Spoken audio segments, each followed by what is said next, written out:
Good evening.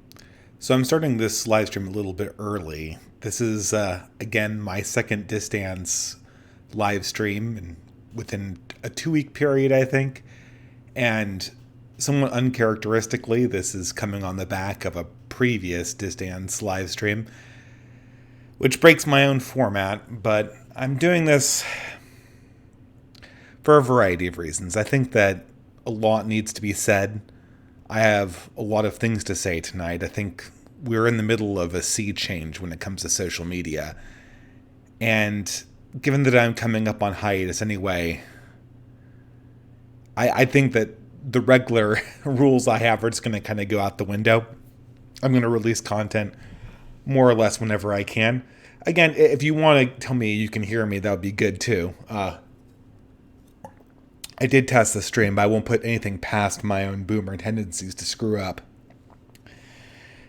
Unlike previous distances, this stream is going to have a few things that I'm definitely going to talk about. So, a few things. First of all, I did want to do a response video to someone who made a video addressed to my democracy series over the weekend, President Sunday. I was going to do a response video to his video on academic agent last week, but I never got around to it. But when I was kind of thinking whether I would do sort of a quick take or a distance or whatnot to address President Sunday's video,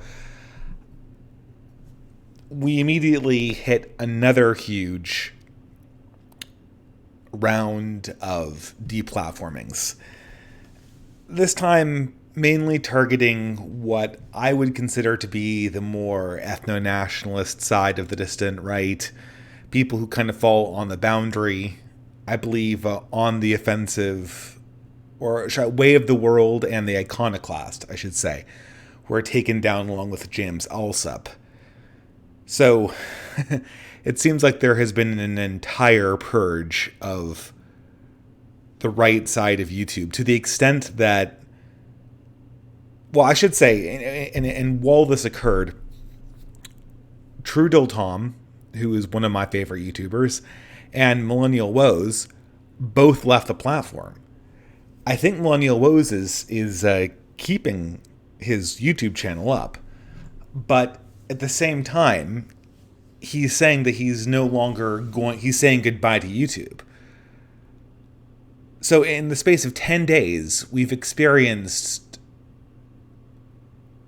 a destruction of right-wing YouTube as we have known it. I can't think of anyone really to the right of my own community that we have right here. It seems that the only people really to the right of me at this point are people who I'm kind of wondering why they haven't been banned yet at all. Not that I'm asking them to be, but it's odd.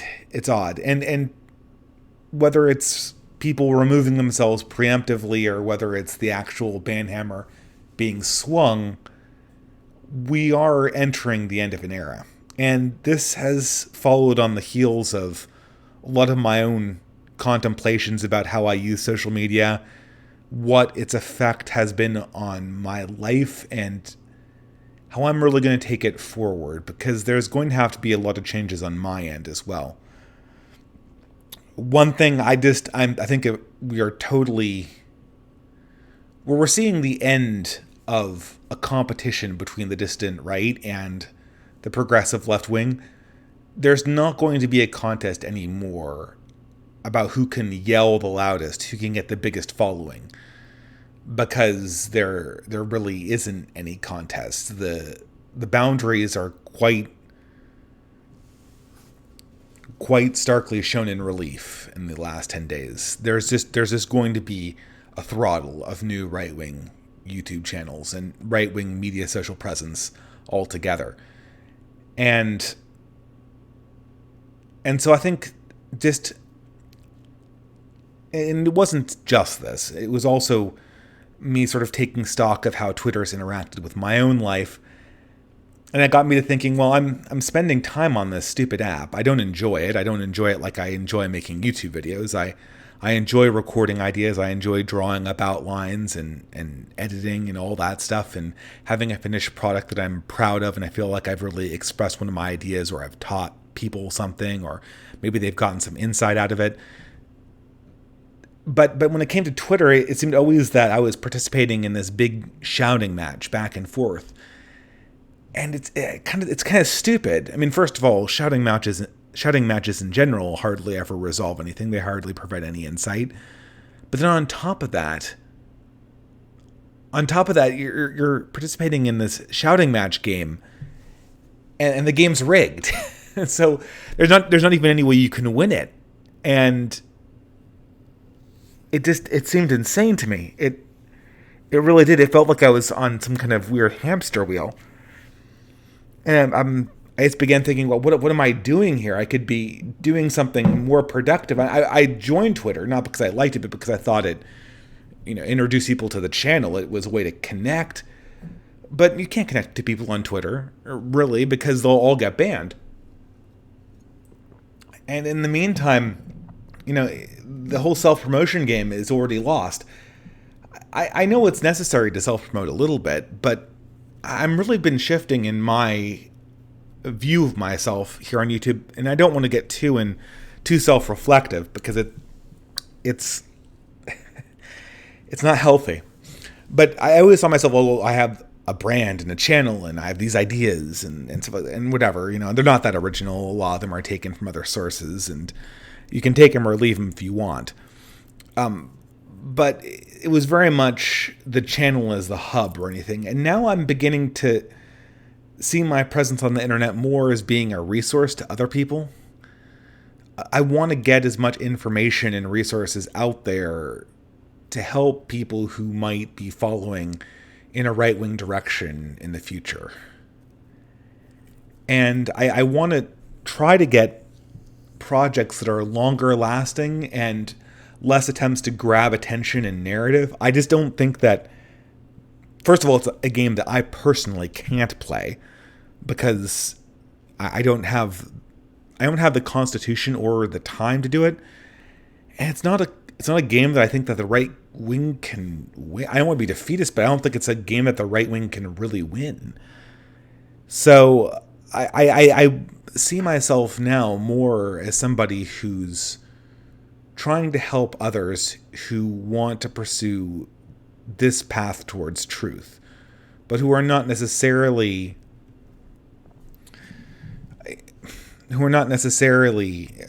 able to read or communicate or necessarily have the technical experience, or who might want to incorporate some of my own ideas into their own work.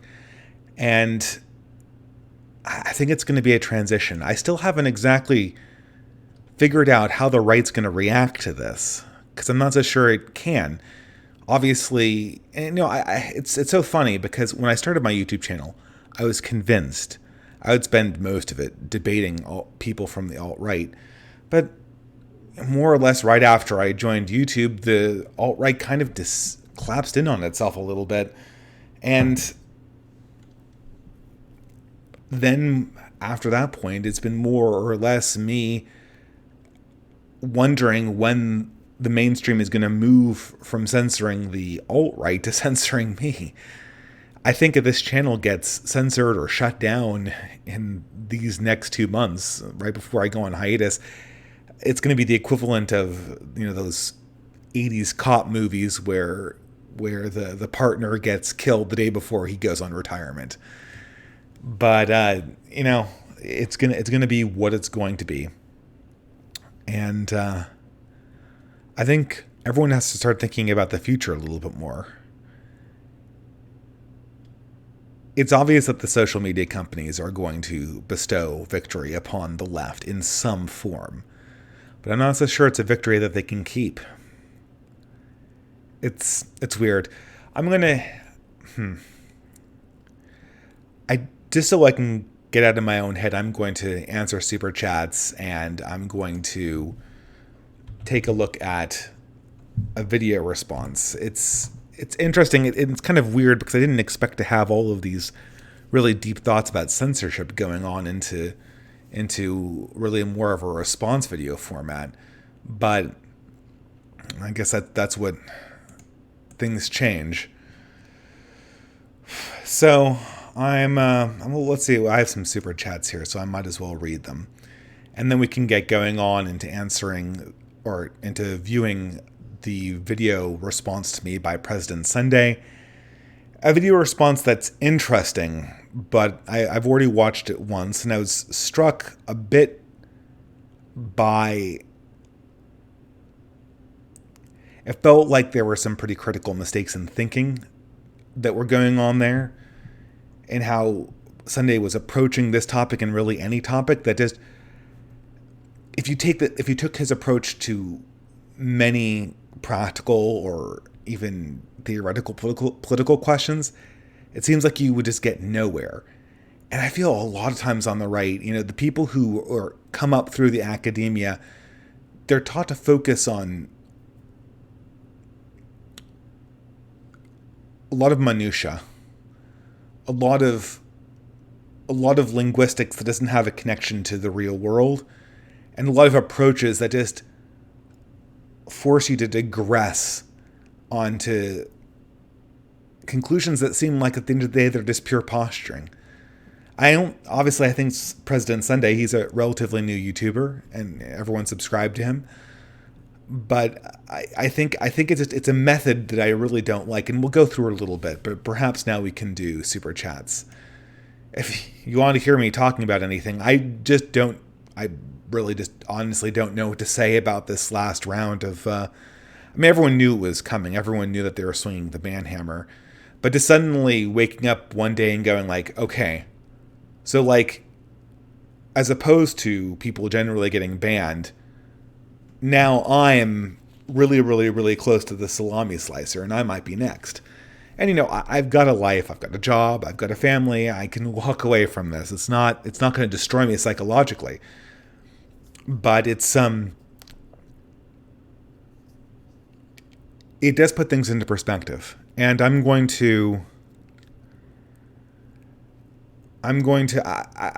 talk a little bit about this, because this isn't the first time I've faced a ban from a social media site.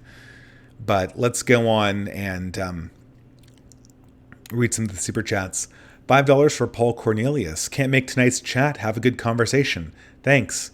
Well, thank you, Paul. We'll have to chat sometime. It's been a while. I really do think those IRL connections are valuable, and perhaps I've been neglecting them. Part of the reason's a slight injury, but and also traveling to Canada doesn't help either. $5, Pingle Dingle. You were optimistic at the beginning of the year about the right finding better messaging strategies. Do you think there has been much progress so far?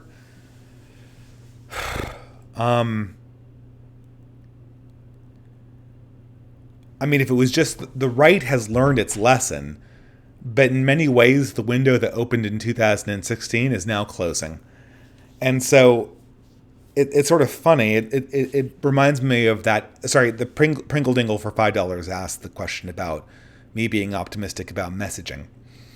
But when people ask me, well, has the right learned its lesson about optics and messaging and not being insane wingnuts? I think they have learned that lesson, but they also, it's 3 years later, and the gate is closing. So we're going to have to now learn an entirely different set of lessons, and I'm not so sure those are going to be as easy as, hey guys, messaging and optics matter. I don't think that, because the right is the dissident right at some point in the next 2 years is going to be essentially a strictly BitChute and Gab based phenomenon, which means that once more the mainstream is not going to have to put up with opinions it doesn't like on its platforms. Now, is that ultimately sustainable? Probably not, because having salami sliced one group of right-wing people, the left, because it doesn't know how to do this properly and hasn't for the last 10 years, is going to continuously push things further and further than it can support. But in the meantime, the right's going to have a huge problem because BitChute's not going to generate the excitement that YouTube did. If you upload a BitChute video, even with a pretty healthy subscriber feed, you're going to get probably hundreds of people watching it, maybe. That's if you're lucky. I have my video collection on BitChute, and I think the biggest, probably the one with Sargon has a few thousand, but it's not the same. And if you come from YouTube where you're used to getting thousands of views and you move to BitChute, it's not going to motivate you unless you really have something to say. And I'll talk a little bit about this before we start the video on President Sunday, because again, I think this all works into one large thesis about how the right needs to change its approach to information and communication, because again, the shouting match is not working. The game can't be won. It's like trying to be. It's like signing up for a tug of war against an African elephant. But thank you for your contribution, Pingle Dingle. Canadian, $20, the right flag. How good of a tennis player are you? Federer or Nadal? I'm pretty mediocre, intermediate. My serve, I was never fully able to get my serve back. I feel like I have a pretty good ground game. And, I have the ability to play volleys. So, probably an all right... Excuse me. I probably could be an all right doubles player, but my serve disc isn't powerful enough. I don't feel like it can be competitive unless I really either improve the consistency or power of my serve. I seem to not be able to do them both at once. So, the first serve that I miss a lot, and then a second serve that that's a little bit embarrassing. It's low energy, as Trump would say. It's the Jeb Bush of serves. So I need to work on that. But right now I'm kind of nursing a pretty badly injured foot that does not seem to be getting better. For £1, Nell Oldhouse says, press F for James Alsop. Yeah, James Alsop, I never really watched him, but I was aware of him, and he was... in many ways, he was a big canary in the coal mine, because I'm not aware of him saying anything bannable recently, or even, really to be quite honest, ever. He was more a standard issue alt-righter, but even then he seemed to be fairly conscious of optics, and it was kind of bizarre, and that was sort of... it was compounded by the treatment of, like I said, Way of the World, which, again, I didn't watch regularly, but there were a few videos he made that I thought were genuinely really good. The one about Trevor Noah and the French football team and the World Cup winning French football team was pretty phenomenal. And I still think about that video a lot. And people will say, oh, they said something objectionable somewhere else. Well, did they? I mean, they didn't have any strikes. I mean, why am I even entertaining this? I say this as if there is even a debate over whether this was somehow deserved. It most certainly wasn't. This is not like Eric Stryker getting banned or the Daily Shoah. These are people who just have unacceptable opinions according to the corporate HR staff. So they're down the memory hole. So I think someone super chatted me last time saying, get some sleep, man. You've earned it. Dimitri Garlic. So I'll read that out now. But at any rate, it's a turning point. It's a turning point for the right. And I think, oh, there's some more super chats. Let me finish my thought here. Can the right make something that can be heard, that has to be paid attention to, even if the major social media companies are intentionally trying to obscure it? Now, obviously, the truth can't be suppressed forever, so there's that. there's also great works of art and great beauty can't be have a harder time being suppressed. You can't there, even though this is a very boomer point and it's not strictly speaking true very much of the time, it is true some of the time. There is such a thing as being so good they can't ignore you. That is a thing that occurs sometimes in human history, even if it is somewhat of rarity. But at this stage, the shouting match that's been going on since 2015, in my mind, is officially over and the right has lost it. It's just a matter of time till the other channels go down. And while you'll always be able to access my videos on BitChute, even if my channel goes down, and maybe it will never go down, the idea that I can promote myself more or in some sense win against a progressive opponent is kind of ridiculous because the message is suppressed from one end. So so the question remains: whatever material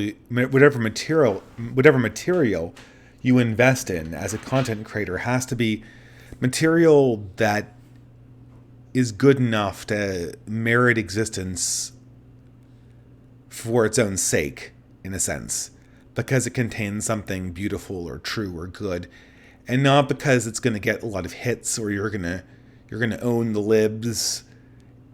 It's not going to be because you're firing back, the sensation that you're firing back on an equal playing field, participating in some kind of debate flame war across Twitter and YouTube. We could debate whether that was ever true, but at this stage, it's certainly not true anymore. And not only that, it's becoming impossible for me to deceive myself that something like that is even remotely true. So I'm going to go on and read some more super chats, and then we'll do the video for President Sunday and answer more questions and talk a little bit more about the future of the right wing and what's going to come. What's going to happen to everyone here? Okay, I don't want to be depressing, so I'll put on some more joviality when we do the video review. I don't want to be overly sarcastic because President Sunday's a good guy. I want to respect the fact that he's a smaller content creator. I don't want to beat up on him, but at the same time, I mean, I kind of want to call out some of these things that we just can't seem to get over this way of thinking as right wingers, and we really need to. Okay, so for £2 again, Neil Oldhouse. Is it time we finally swapped to alt platforms? Well, sure. And I mentioned this with BitChute. Maybe I'll watch stuff on BitChute, but it's hard. It's hard because I'm not so sure what what you're getting from YouTube is not just a video hosting site, it's the audience. That's the only reason. I mean, YouTube was around since 2006. Was political YouTube very popular in 2007, 2008, 2009, 2010, 2011? No, not really. Not until 2012, more or less, save for the occasional atheist channel. And that's because there wasn't really an audience for political YouTube during those years. And then in 2013 and 14, there suddenly was. And it was always the audience we were here for. That was the reason why you posted on the site. It wasn't the fact that they had a great platform. I mean, it's better than the other ones, I suppose.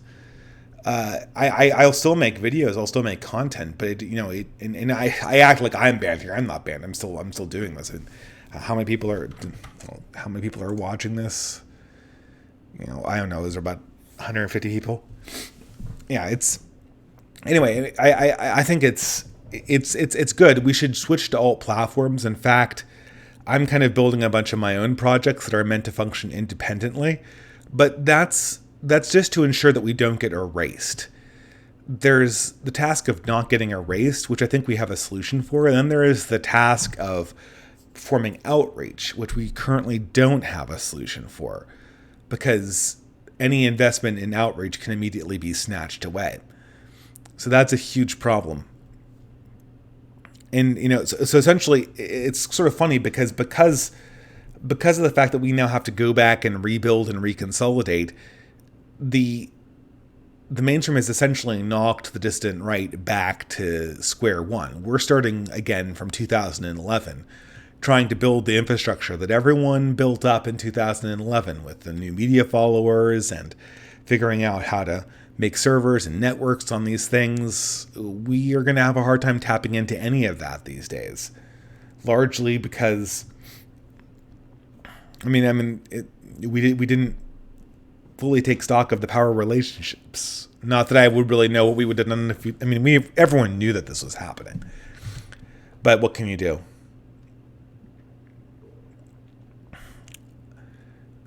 How can we create, so for $2, Richard Grayson says, how can we create counter institutions? Well, and this is, I intend to go into this a little bit more in my series, Culture War and Content Creation, which, I'm recording as it comes to me. But I think the first step is creating sort of places that you can't get banned from, and then building there. So everyone knows. So for in 2018, I had a somewhat burgeoning Discord server called ClearTrads, and this was a place that I created and probably put way too much time kind of maintaining, considering I was also working on a PhD thesis at the same time.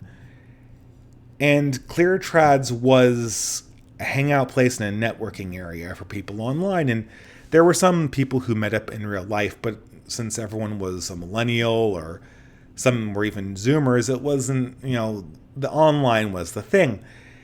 And then unceremoniously in 2019, with no real indication why, I was banned. Well, they said it was hate speech, even though I never said anything that was hate speech. Someone somewhere on my server had said something that was hate speech, so they just deleted the whole thing, and I was back to square one. And I didn't realize exactly how much data was on the thing. I had been using it for everything. I had old drafts of videos and a Rolodex of contacts, and you say you're going to duplicate all this stuff, but you don't, because that takes time. And so I realized, and people are like, oh, we'll make another Discord server, and I think to myself, okay, we can make another Discord server, but why would I spend any time on Discord when I know that anything that I create there can be immediately destroyed and was destroyed? The YouTube series that I'm making now, Culture War and Content Creation, is largely myself trying to resurrect an essay that I had written on ClearTrads. And I thought I had backed it up, but I realized that I had backed up a very, very old copy of it, and that I had iteratively been modifying the document on the Discord server as I went. And because of that, I there's all of these notes that I just didn't have anymore. And it's fine. I can think of it again. I have a fairly good memory for ideas, so it wasn't a permanent setback by any stretch of the imagination. But I don't want to use Discord anymore. Why would I use Discord anymore? I'll come on if someone has a conversation they want to have with me on Discord. But I feel it's almost an impossible tool for me to feel safe sharing things on. And so the first step to making counter institutions online are to figure out exactly what can we trust not to get taken down. For instance, I'm making a Wikipedia. This Wikipedia is installed with open source code on a web server that I rented, and then I copy mirrors to it to another web server permanently on Linux box that I have right next to me. That thing ain't going down. That thing might go down, but then also people might delete my Gmail account / my credit cards and send me to Guantanamo Bay. It's not within the operative realm of what's happening for the Canon Society website or the Wikipedia to go down in the same way. Now, how useful is that, right? Wikipedia, again, it's 20-year-old technology. We're stuck in 2001. Our opponents are operating in 2019. You can't beat Facebook and Twitter with Wikipedia. But you can start building things there. You can go, okay, if I write an article and I post it on this website, and I build a Wikipedia so that someone can ask a question and say, like, okay, how do I find communities that are reactionary gaming communities? How do I find people who are programmers that are coming from a right-wing perspective?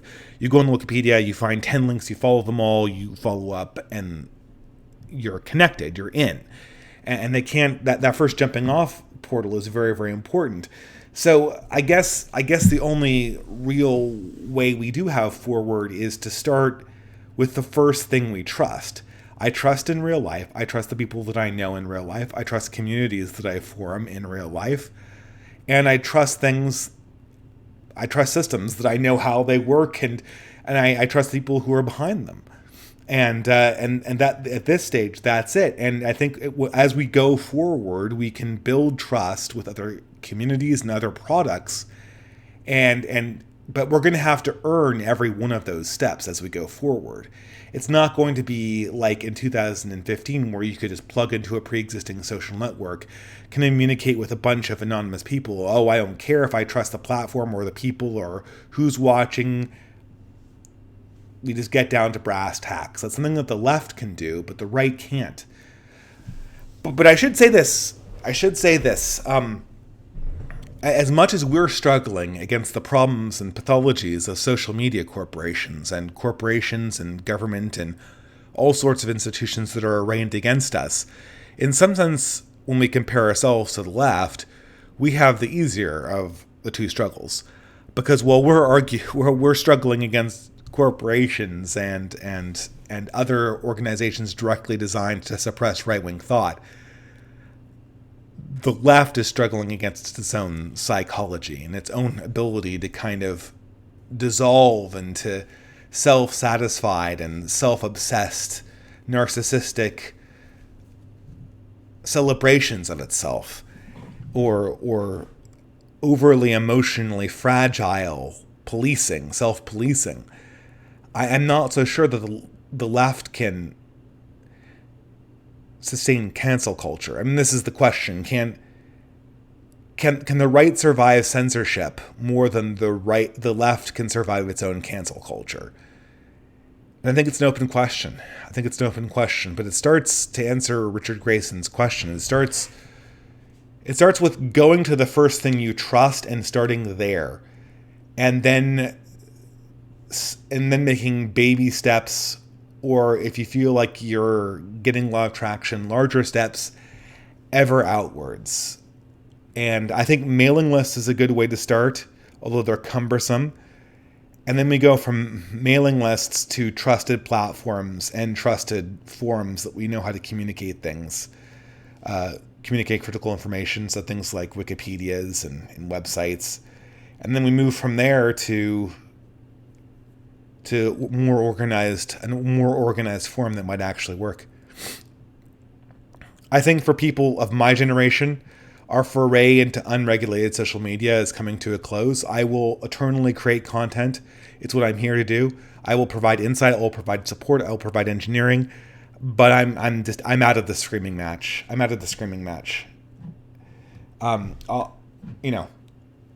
Unless people really want me to scream about something. Okay, so thank you very much for your contribution. Turner Reeves for NT150 says, I don't know how much money that is, but thank you.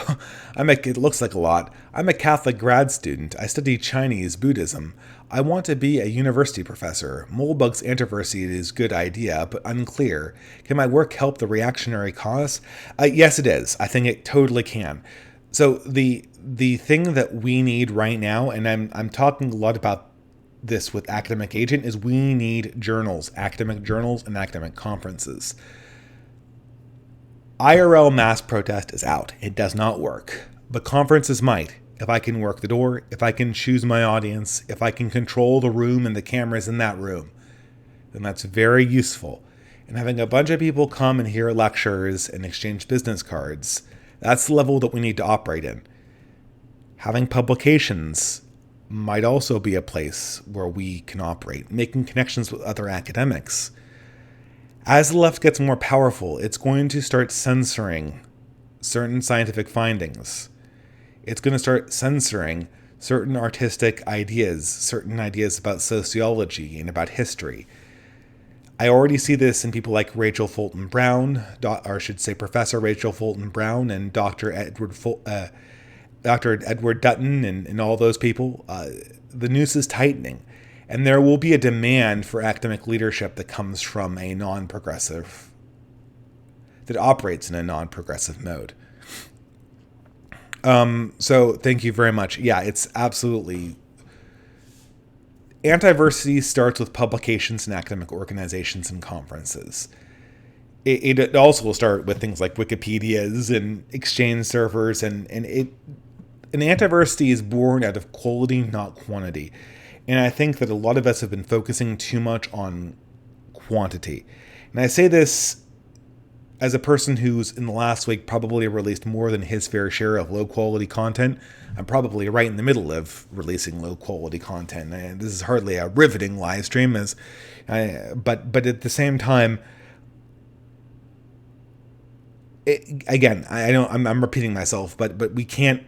Spamming is out, and spamming and meme wars aren't going to create some kind of antiversity. We have to build a community of learning and a community of education in order to move forward. So thank you very much. So for $5, John Smith, opinions on generative anthropology and absolutist neo-reactionaries. From what I know, they look kind of interesting. I was going to talk to Trudel Tom about that, but Trudel Tom doesn't appear to be doing YouTube anymore, so I guess that avenue is closed. I mean, maybe we can forward me some papers, but I'm just not in the position to read a bunch of academic papers at this stage. It strikes me as respectable, but I do kind of remember their huge fight with Kurt Doolittle, which was pretty funny. But yeah, it seems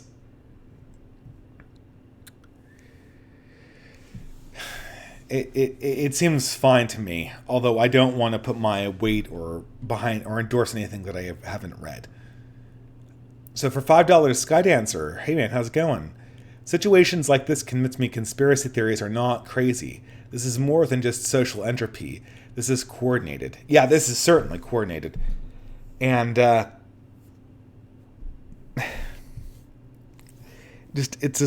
it makes you want to put on a tinfoil hat. The Jeffrey Epstein thing too. You hear people like 1791J or L, 1791L. That's sort of a more mainstream conservative channel. He talks about Jeffrey Epstein, and I'm thinking, this guy sounds like a Bond villain. This sounds like I'm in some kind of cyberpunk novel. It sounds like this is a story that William Gibson wrote or Neil Stephenson. I mean, what's going on right now? It seems like we've literally walked into the cyberpunk future in no short order, and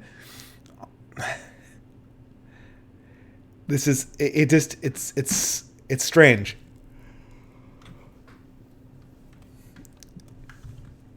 It's strange, and I'm not so sure what's going to come of it. But because I'm going to now, I see a few more super chats, but because I want to change gears a little bit and move towards the video response section, people again you can reply me. I see someone mentioning Joel Davis for the generative anthropology thing, but that's just going to have to wait, guys. These projects, I have a certain bandwidth, and the difficulty is talking to someone about an academic field. I can't really contribute as much as I'd be able to like about that. I more or less be just interviewing somebody on their academic work.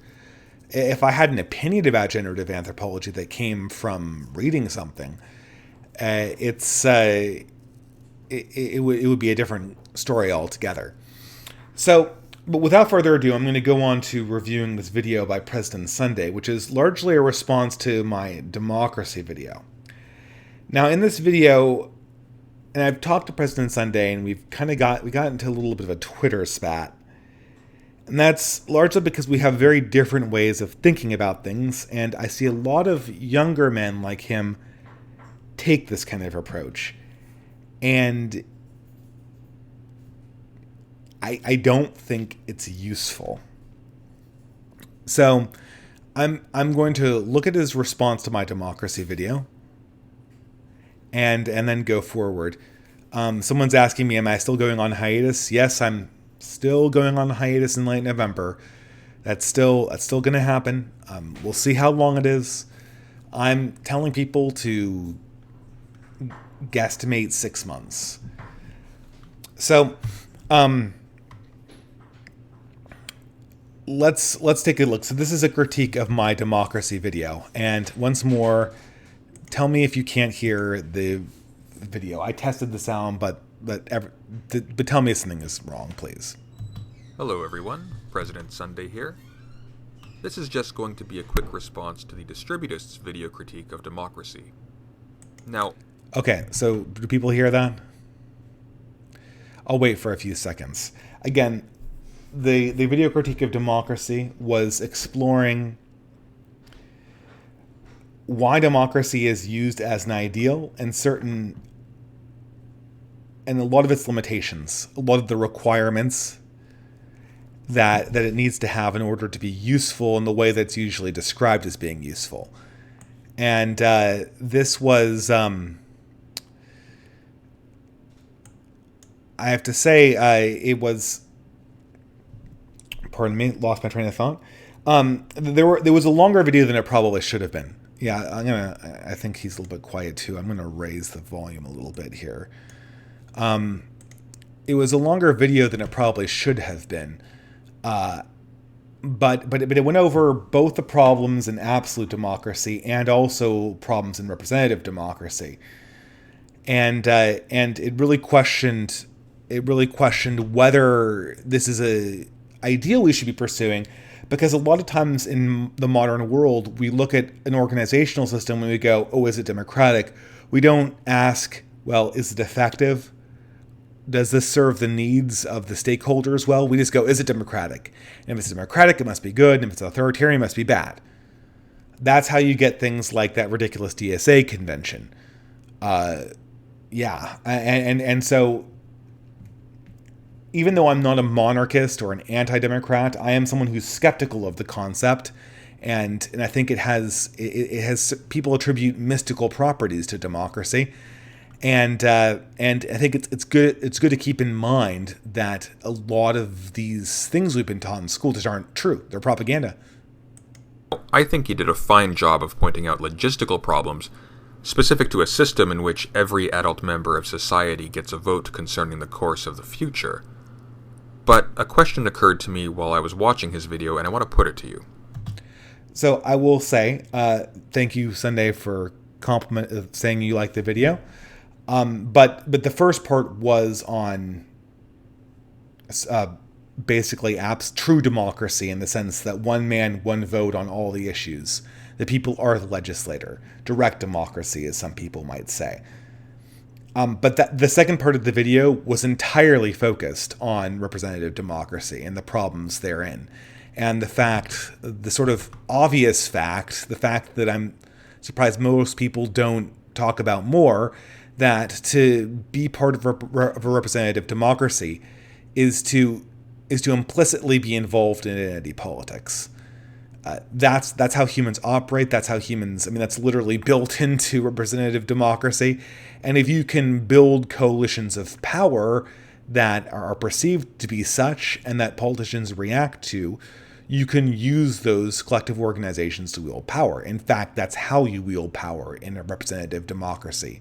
It's by creating the impression that your identity group is the group that needs to be served by democracy and by the representatives in that democracy, whether it's via threat of disapprobation or whether it's just a cultural sense that this collective group is the group that needs to be served because it's true, good, and just, and all those great things. So let's see what the question is that Sunday puts to me, or perhaps to you. And the question is this: are contemporary people the kinds of beings who can even function non-democratically in the first place? again, so he's gonna answer this question, but I'm going to, before he gives his answer, I'm gonna mark this question. Are human beings as they currently exist the types of beings that can function non-democratically? If we were to define the words human beings, can, function, and democratic in the way that those words are most commonly used, in the way that they're most commonly used in an academic sense, in the way that they're most commonly used in a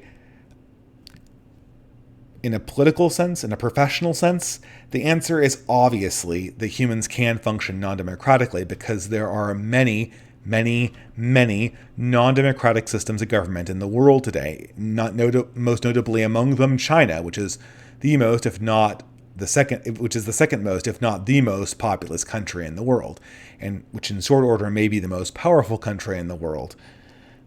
This is a prima facie thing that is true. The only way it might not be true is if we redefine democracy and redefine humans and redefine politics in a way that nobody reasonably uses them. And then if he gave those words that definition, he'd be right. But what would he even be right about? And this is the point of language is to communicate concepts. Creating a linguistic idea that communicates the exact opposite thing of what you think it's trying to communicate, it just deceives people. Here's a good example. So everyone knows that awful, well, maybe I'll get into this example a little bit later, but I'll do it now. Everyone knows that awful and awesome both mean the same thing. They mean that the thing that is awful or awesome inspires awe, awe being the emotion of fear of that thing's magnitude. So you can imagine how something inspiring awe could have negative or positive connotations. But if a teacher of your child went up to you one day and said, "I'm sorry, but your son, little Billy, he's truly awful at mathematics," you wouldn't go away saying like, "Oh my God, my son Billy's a genius. His mathematical ability has struck awe into the heart of this teacher. He must be magnificent." No, you would understand that words exist in a context. And that's what's so silly about these games. I'm going to go on, but let's. The point of conversations is to get away from language, not to go back into it in a clever way that makes you look smart. So let's go through this again. The conclusion he wants to come to is that people are not capable of non-democratic modes of operation. Now, no doubt, to a lot of you, this seems like a ridiculous question on its face. Clearly, there are plenty of non-democratic states in the world at this very moment, right? Well, stick with me. Again, there's going to be a definitional argument, but let's go. Because the answer might not be as obvious as you think. Let's consider first how democracy came about to begin with. For that, one great source to turn to is a document that is usually attributed to Aristotle, called the Constitution or the Politeia of Athens. In this text, Aristotle tells us that prior to the reforms of the lawgiver Solon, the mass of the people had virtually no share in any aspect of government. Originally, eligibility for office depended on birth and wealth. Tenure at first was for life, and while at a later time it was reduced to 10 years, the point is that this made the number of people who ever thought of themselves in a political capacity extremely narrow and small. Okay, so maybe some clarification. So Solon was a Athenian leader who was very, very early in ancient Athenian history. So really early. I think it was something like 600 BC. So this would be a full 200 or 300 years before Aristotle. And of course, as you might imagine, our understanding of that particular era of Greek history is pretty fragmentary. most of what we know of that period comes from people like Aristotle. So I think before we let Sunday continue, I just want to throw that out here, is that this character we're discussing is a very early example of Greek leadership. Due to the laws of Draco, Solon's predecessor, and from whose name we get the adjective draconic, men who defaulted on loans could themselves be put into slavery as payment. The upshot is that if you were a wealthy Athenian, you could give out loans to many of your fellow Athenians and then, when they failed to pay, collect their property and their bodies as profit. Understandably, this resulted in intense hostility between the mass of the poor and the rich, and with civil war imminent, a new lawgiver, the aforementioned Solon, was chosen to be the intermediary between the two classes. Now, Solon made sweeping reforms of the Athenian constitution, but I'm going to emphasize three. First, he outlawed categorically the taking of fellow Athenians as slaves. See, I'm not exactly so sure where, I kind of do know where he's going with this. I kind of saw where he was going with this when I was watching the video, but I'm not exactly so sure why. And I'll ask this question again, but we're going to go through some history of this reform movement, but I want at all times when we're talking about an issue of politics, we always want to be bringing it to a head where it intersects with contemporary political issues. And this is something that I failed to communicate to people like Ben Burgess. I failed to communicate, and frankly, they didn't want to have this point communicated to them. I failed to communicate that I was not interested in the archaeology of what Marx actually believed. As far as I can figure out, he believed a number of contradictory things. I was interested in what Marxists believed and what they talked about believing in the contemporary world, or in the world that, or in the near past. And so the thing is it's fine to reference the past. All we can do is reference the past, but it has to be in service of eventually swinging around and intersecting some way with what the questions that confront us in the contemporary world. If we take a very clear contemporary question about a political issue and then transform it into a complex, unanswerable historical quandary about who invented democracy in Athens 600 years before Christ, when most of our accounts are second and third order, we haven't really shed light on the scenario. All we've done is obscure things. Second, he permitted anyone to seek redress on behalf of anyone else in the courts. And third, and this is the most important one, he extended the right of appeal to the court to all citizens. These together resulted in the first instance in history of a situation in which all members of a community effectively had isonomy, that is to say, equality before the law. This meant much more than a fair society, however. Prior to these reforms, there had been no precedent for what living in a community of equals was even like. Again, we think, right? All we know is that we don't know that there wasn't a precedent in 600 BC. The amount that we know about the variety of political situations that may have existed in 600 BC and were never written down is incredibly small. We're assuming by absence of record that this may have been the first instance of isonomy in the West.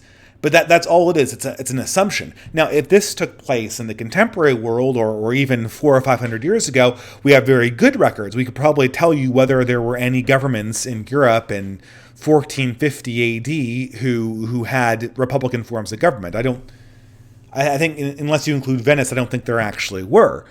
But once we go to 600 BC, forget about it. There's no way we can exhaustively say that this was the first instance. And I think this will come up later.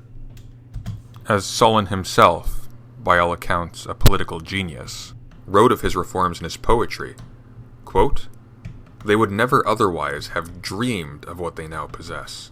Okay. Unquote. Okay. If only all political thinkers and politicians could be judged by their own propagandistic poetry, people would dig up archaeological records of Obama and think that he literally made the oceans recede.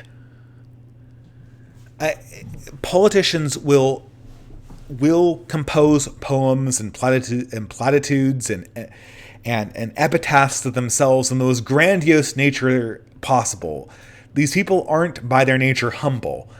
So I'm going to have to press X to doubt on this one in the very ancient Athenian way. I'll cast the black stone. Cast the black stone to doubt. I don't know. No, I'm not going to take Solon's own political propaganda at face value here. Sure, I'm sure he was very innovative for his time, but I wouldn't count on him being unique. This can't be overstated. Nobody could even propose democracy as such until by accident it came about. According to Solon's propaganda. It was unthinkable. The idea of isonomy even by itself was attained only incidental to reforms that were made specifically to avert a war, not to produce isonomy. And prior to this, nobody thought himself the equal of somebody from another class.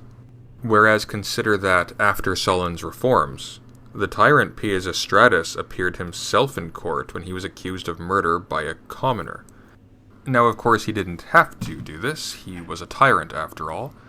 But the point is that the norms at this stage dictated that he should. Okay, so note here that if President Sunday made the claim a little bit more moderate, I would have almost no objection to it. If you were to say that Solon radically reformed Greek democracy and made it more democratic as we would now understand it, and introduced equality, drop something. I apologize for that clang.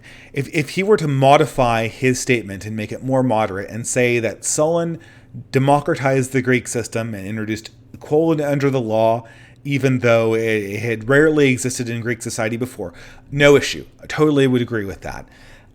It's the exclusive, we couldn't even conceptualize of democracy before Solon. That's the doubtful part. And so a lot of these things, a lot of deception inside political thinking comes from substituting strong claims for weak ones that look a little bit alike and then switching them back again. And we're going to have to ask ourselves if something like that's being done here and examine it as the argument goes on. Sometime after Solon's rule, a man named Cleisthenes, who had fallen out of favor with the political elites of Athens, came to power with the support of the common people, promising them that he would give the people control of the polis, that is, what we often incorrectly translate as the state or the city. Now, the story of how Cleisthenes actually attained power is fascinating, but it's beyond the scope of this video. For our purposes, it is mostly important that once he became the leader of Athens, he made 3 critical reforms. First, he divided all of the citizens into 10 tribes, whereas in Solon's time there were only 4. This had 2 important effects. First, it weakened the old family bonds that used to govern who you were allied with in the old political system. And second, it made people who would otherwise have been completely disunited in their interests, united in the fact of now being part of the same tribe. Okay, so I mean, what we're seeing is sort of I don't want to say an individuation of Greek political life, but we're seeing essentially the absorption of smaller political entities into larger ones, which is something that this commonly happens, right? You saw this in America, where state governments were absorbed largely into the federal government, and so on and so forth. I'm not so sure about. Excuse me 1 minute.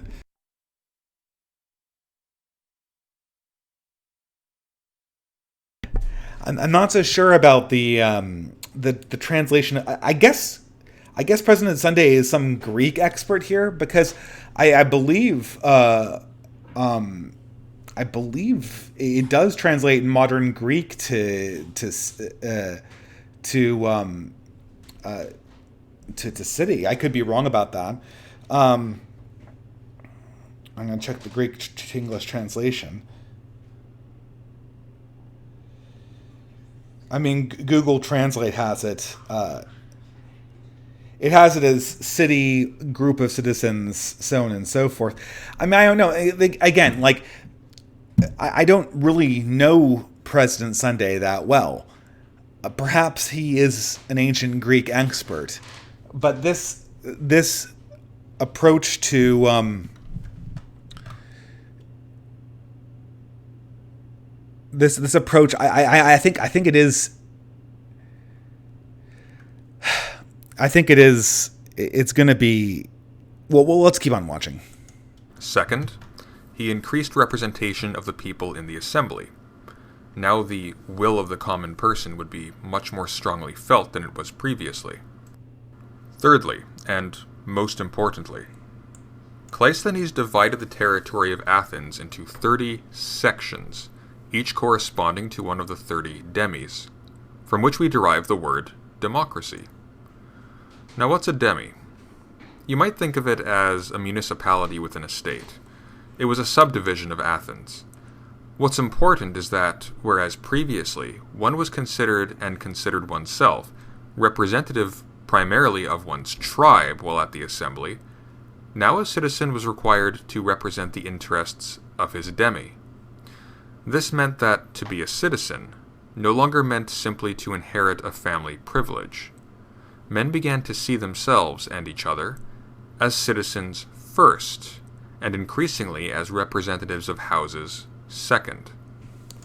Okay, I mean, again, this story is quite easily told as being the absorption of smaller political systems into larger, more organized ones. That seems to be the simplest explanation of this process. And it's not unique to Greece in any way, shape, or form.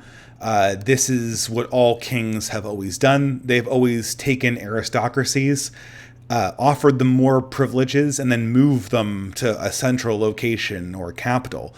And then from there, been able to consolidate power in a federal way. That's how power naturally flows. I'm not so sure this requires a very elaborate or historically unique explanation. I feel it's more or less what most people did with noble aristocracies in all times and places. It's what Louis XIV did. I'm sure that there are many Babylonian kings who moved their nobles into large courts so they could keep an eye on them, and so that power could be brought, power and loyalty, could be brought to the central figure and away from their various conflicting regional ones. Solon had given the people isonomy, and now Cleisthenes, whatever his reasons, had given them a political consciousness. Citizens were now mentally and materially independent representatives of the interests of parts of the actual polis itself. This could be intoxicating, whereas in the past, citizens were concerned primarily with using the city strictly to serve their own private and family interests.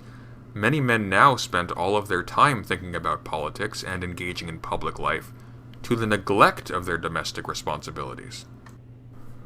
I mean, this is the great danger of democracy, according to reactionaries. Politics is an incredibly destructive endeavor for humanity because of the fact that it's zero sum. So if my next door neighbor spends all their day working on Democratic politics, and then I spend all my day working on Republican politics, no matter how much we work, the benefit will only ever be one or the other candidate working. And mostly I'm working to undo the efforts of my neighbor. The same thing is not true for any other aspect of industry or self-improvement.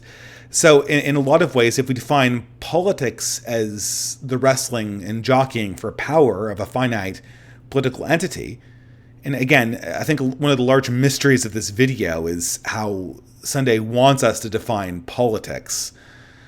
Very, very famously, obviously, Aristotle wrote a book called Politics.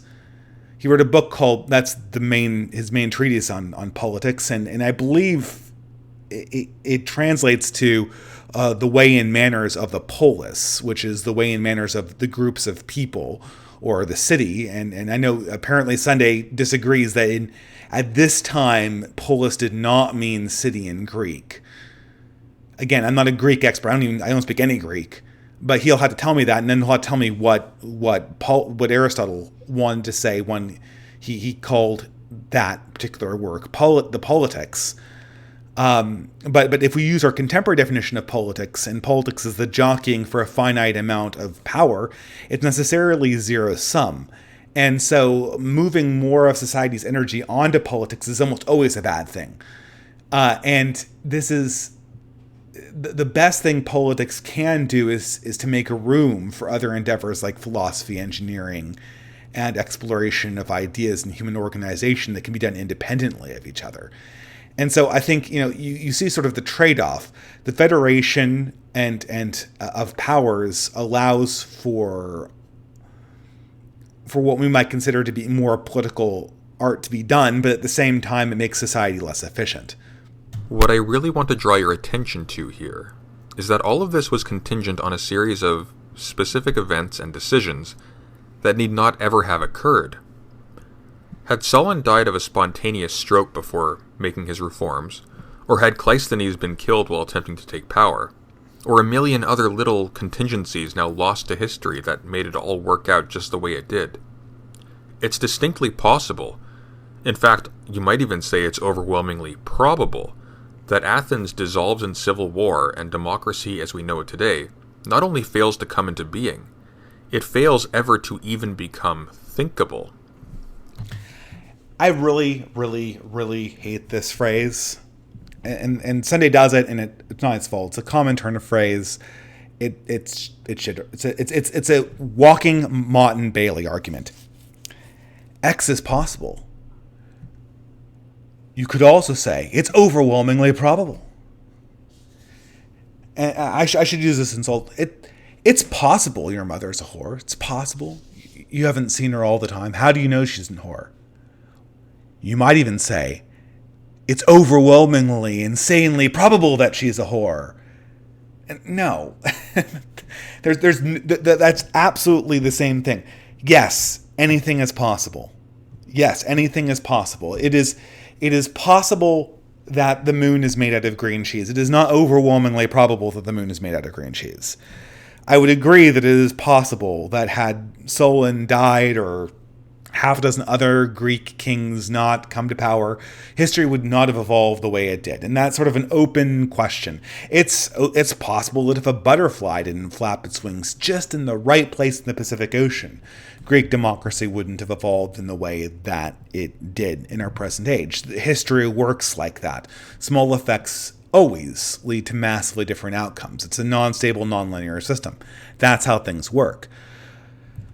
I don't think that you jump from it's possible that things didn't work out this way to it's overwhelmingly possible that they would have to what I think the next conclusion is going to be that this is necessarily the cause and must be assumed to be the necessary cause. We've accomplished sort of an intellectual sleight of hand in making that, and I think we'll see where the results kind of come and where they lead us astray. In the thousands of years of known history, the political consciousness that is essential for democracy only appeared on a tiny portion of the map, and within an infinitesimal span of time.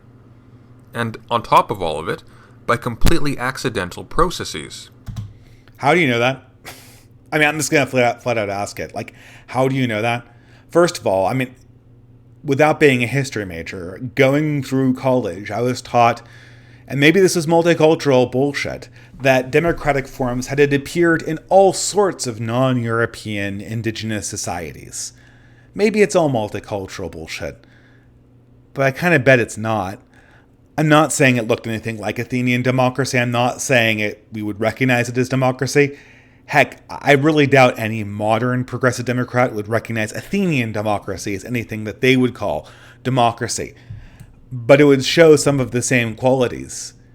it would show some of the same qualities. The idea that everyone should obey the same rules, which is what autonomy means when you kind of take away the pretentious anthropological words.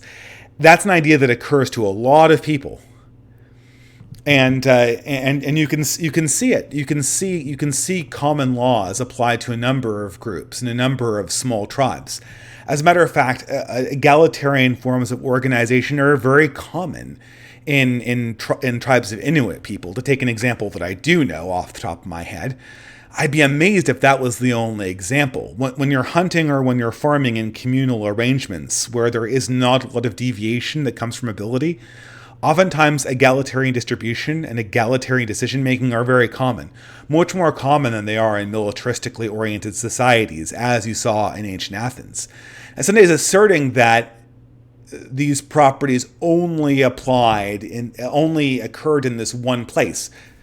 Again, you could save this phrase by saying that they only occurred in the exact specific way, the exact way that the Athenian democracy worked in this one place, but then that's more or less a tautology. Every system of government has its own eccentricities that make it historically unique. I guess you could say, yes, Athenian democracy is historically unique to ancient Athens, and Babylonian monarchy is historically unique to ancient Babylon. I don't know. It feels like he's trying to draw from this the fact that this democracy is the democracy.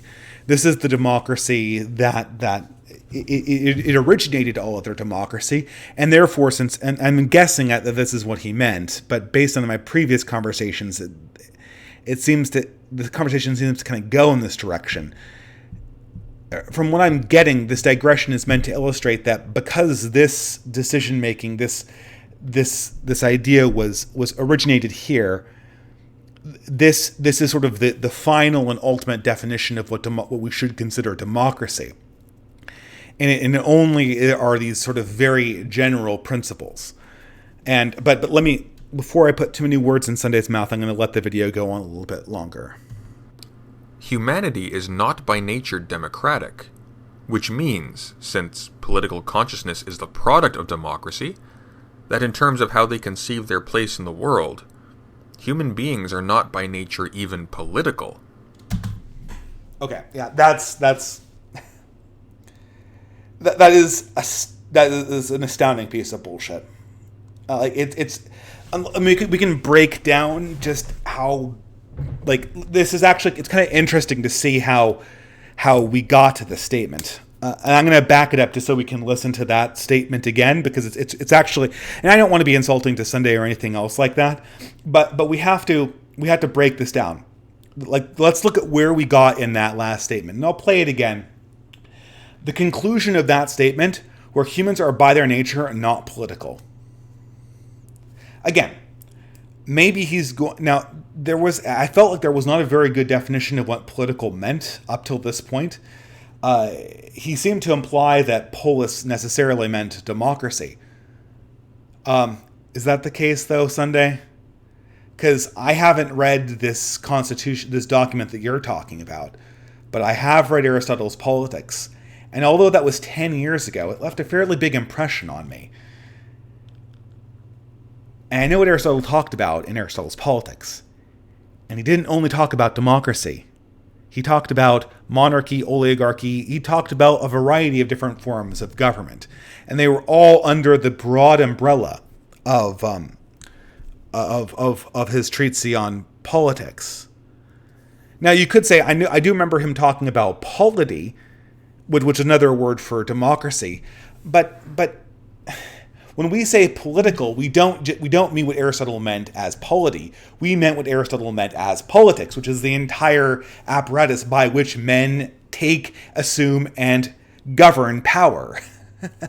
Because if you're saying that mankind does not by his nature enact the government that Aristotle describes as polity, that's true. But to say that mankind is not political is the largest untruth by our current definition of political I can ever think. Mankind is hardly anything but political in nature. the one quality of man qua man is his utter desire to grab for status and power. After food and water, that's the next thing that our chimp brains immediately go to. Who has the power? Who has the status? And how can I get more? Who has the power? Who has the status? And how can I get more? Is what most people say is political. And if we're using some toy definition to come to the conclusion that human beings aren't by their nature political, then we're playing the same game that little Billy did, or that the delusional parent did when he convinced himself that the teacher saying that Billy is awful in math meant that the teacher was filled with awe by Billy's astoundingly good mathematical ability. We're conflating the word with an antonym, and then using it to prove a point that would, by any ordinary user of the English language, be an entirely deceptive statement. Now I'm going to play this one more time, and we're going to listen to that statement. Humanity is not by nature democratic. That's true. That's absolutely true. Which means, since political consciousness is the product of democracy... Again, the political consciousness is the product of democracy. Only if political consciousness is if we're using, again, he in the previous statement he almost defined political consciousness as democracy. Most people, fine, if you define political consciousness as being democratic consciousness, then you're right, democracy creates democratic consciousness. That's not what most people think as political consciousness. That's not how most people use the word. That in terms of how they conceive their place in the world, human beings are not by nature even political. Yeah. Don't believe that. I mean, yeah. I mean, we can change the word of politics to be the opposite of what most people think it means right now. We're just deceiving ourselves then. Which brings me to the point of all this. We've seen how the arisal of political consciousness is historically the product of democracy, and not vice versa.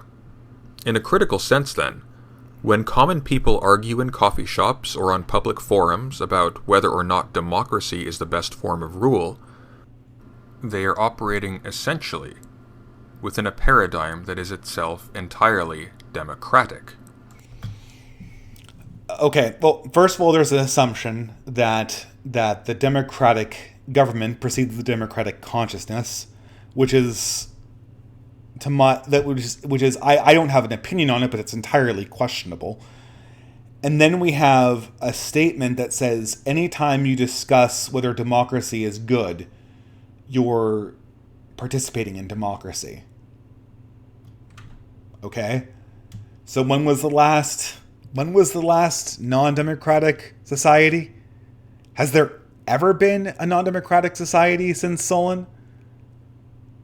Because, I mean, Solon was early. Lest we forget, I mean, we're talking, Solon was like 600 BC. This is way before Aristotle. Like, way before Aristotle. If there hasn't been a non-democracy since Solon, then there has never been a non-democracy ever, and we might as well delete the word. The problem is that in our post-Cleisthenes, post-Roman Republic, post-French Revolution world... Post which one? Because post-Cleisthenes is most human history. Post-French Revolution ain't.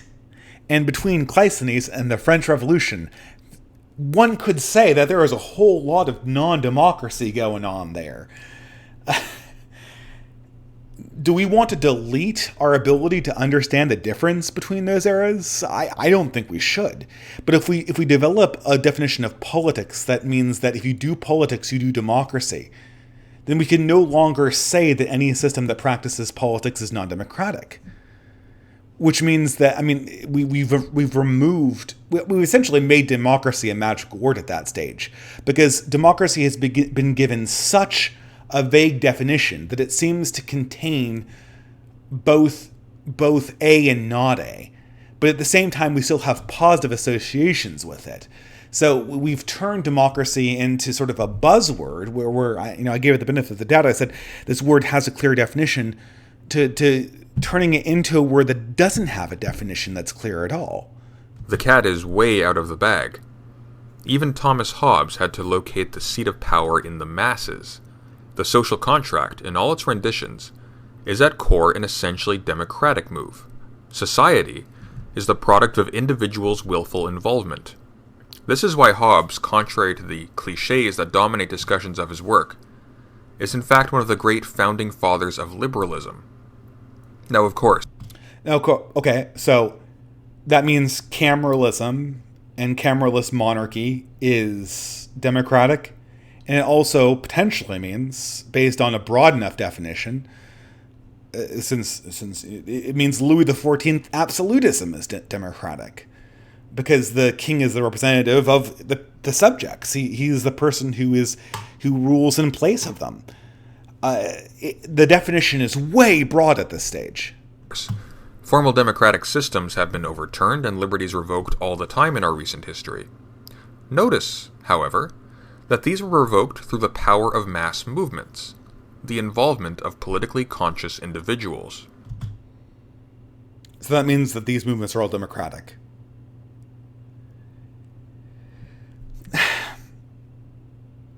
I mean, you can do this. There's nothing logically incorrect about doing this. But of what use is a word that includes Louis XIV, Lenin, Thomas Jefferson, Adolf Hitler, Stalin, Mao, Pol Pot, if it includes every leader from now until 600 BC? I guess it excludes like god kings. Perhaps Louis XIV notwithstanding, who wasn't really a god king, but kind of had the same energy, right? It excludes like god kings in sort of like the Egyptian sense, perhaps, and maybe that's what Solon was what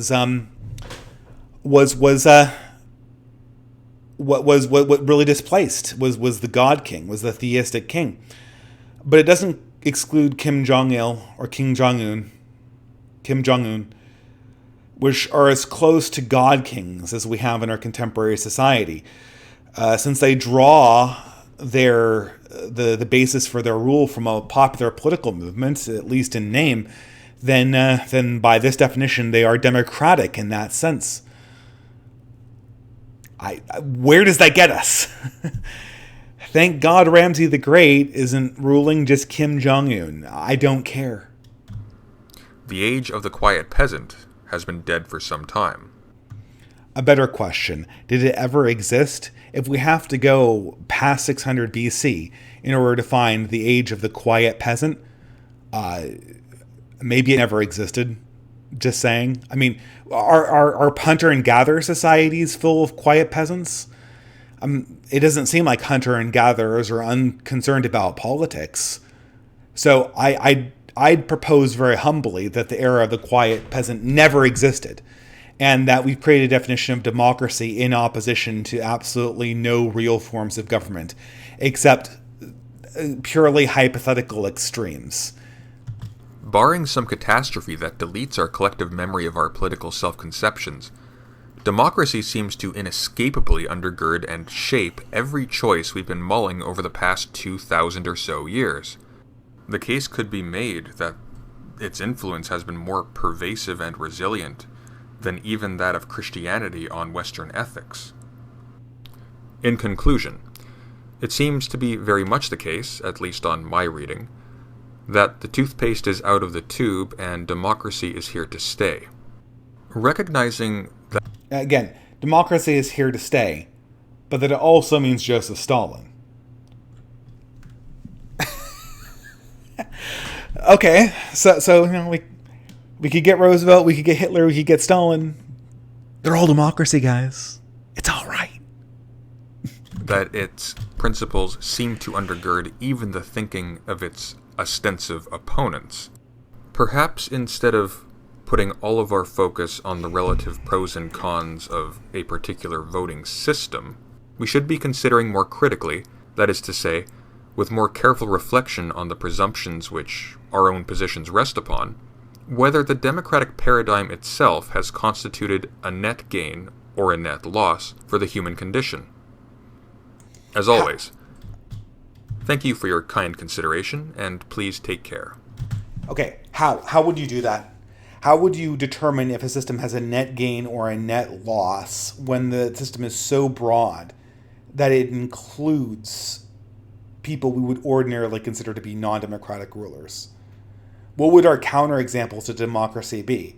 Would they have to be literally Draco from the early Athenian society? Would they have to be like Ramses II or something? I just... How would you do that? And what would the point be? What would the point be figuring out whether democracy is good or not if every system you could possibly choose is democratic? If you don't have a choice over something, then why would you bother to determine whether it's good or not? For instance, like is it good or not that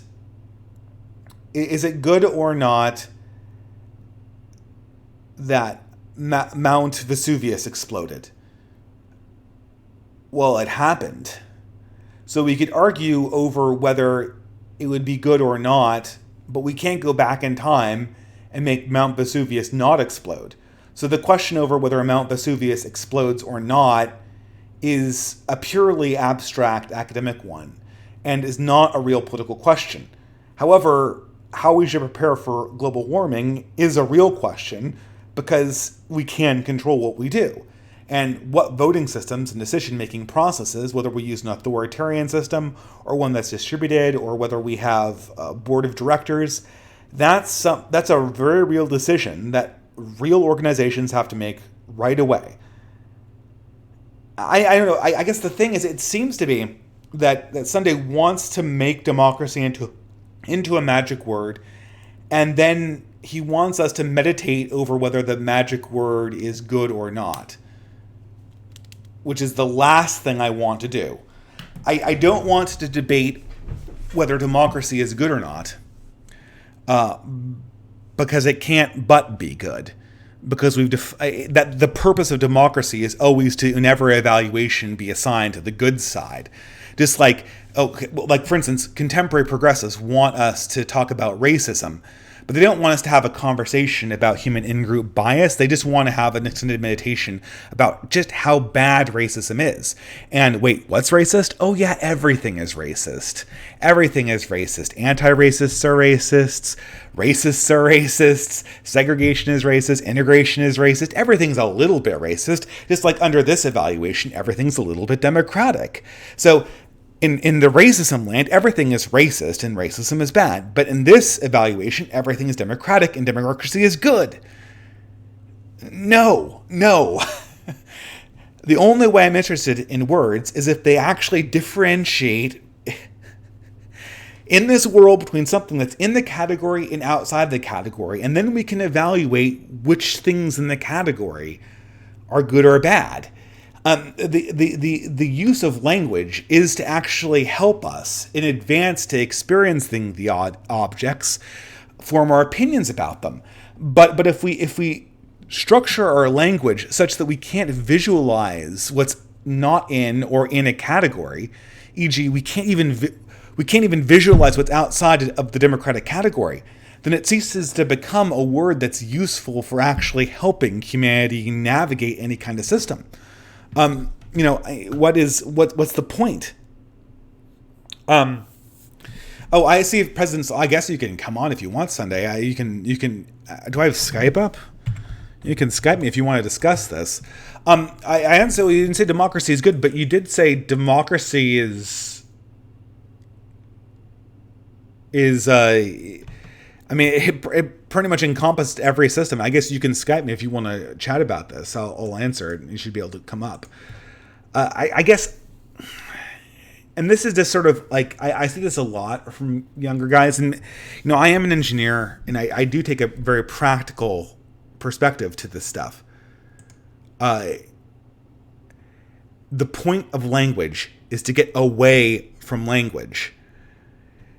with a few exceptions, actual linguistics, mathematics, computer science, and information theory. Those are the sciences where the science is the symbols. But for everything else, the point is to get from the symbol to the thing. Once the symbol is playing both black and red on the dial, I can't deal with it anymore. And if we were using President Sunday's definition of the word democracy, I would say democracy is a magical word. If President Sunday's definition of democracy is the definition of democracy that was used by the majority of people, then democracy would absolutely be a magical word, because it would mean pretty much everything. I could only imagine a few things that weren't democratic. If we're imagining democracy to be simply the spirit of people participating in politics in any way that may or may not have originated from Solon 250 years before Aristotle was born. If that is democracy, then I can hardly think of a documented society that did not in some sense share in the democratic spirit. And at that point, it is truly magical, because the word has become so general and vague that it no longer has content. And it becomes, maybe I see in the chat you're saying that you don't believe democracy is necessarily good. Okay, but, everyone in this society believes democracy is good. And I really don't want any more vague words that are just synonyms for good and bad. Lord knows we have enough of those already. So anyway, well, if you want to skate me, we can. I didn't want to be a douche, but I felt like I had to just knock that video down, respond to it. And hey, I would love to have a conversation, and everyone should subscribe to President Sunday's channel. I'm just, just between you and me though, the intellectual approach, I've got to get away from my own things. The big thing is to get away from linguistics. I see someone asking me, why am I leaving Twitter? And that actually is, this sort of segues with, by the way, everyone subscribe to President Sunday's channel. He's a good guy. Don't let my criticism of his approach dissuade you from checking out his channel. But segueing onto social media, I'm leaving Twitter because I don't want to have Twitter be part of my life anymore. I want to make content. I want to publicize that content, but I just don't want to be getting into debates with people anymore on Twitter. It's a drain on my time and my resources. And what am I doing? I'm competing for digital attention inside a sphere that's literally controlled by my enemies. So if I were to ever win Twitter, they just get rid of my account. And fine, if I was really concerned about ginning up a lot of attention and a lot of in order to make a big political movement right now, then being banned or being not, I'd have to use Twitter because I had to get the message out there. But right now, I'm much more concerned about doing things that will support a community, and making smaller pieces of art that will be remembered by people and be valued by people. And I'd much rather do that. It's like Discord. I built ClearTrads. I built the Discord server because I thought it was the starting point for an online community. And I guess I always knew it could get banned, but once I knew that it could and would get banned, and once I realized how much time I had lost, I immediately never wanted to do that again.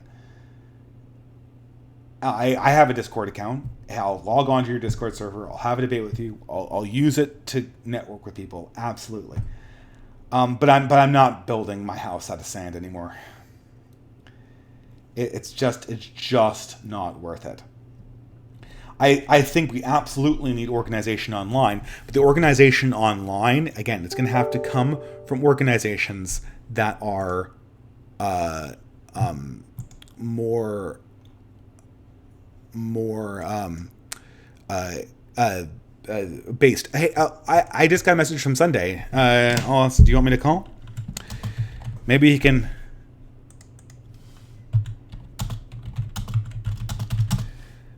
What? Sorry about that. I have a very mechanical keyboard, guys. It's the only thing that works with Linux and Windows.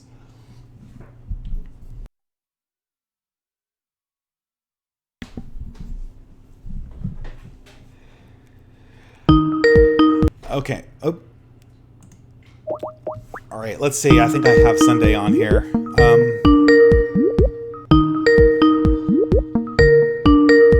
Sorry about that. Hey, how's it going? So I know it's a little awkward to see your own video reviewed. Oh wait, I'm getting feedback from you. Oh yeah, sorry, hang on. There we go. All right. Well, everyone, this is my friend Sunday. Hello. Everyone subscribe to his channel. Okay, so not to interrupt my melancholy ruminations on social media, but I guess to sort of get to the bottom of the democracy video, what I was struggling with was it felt like we were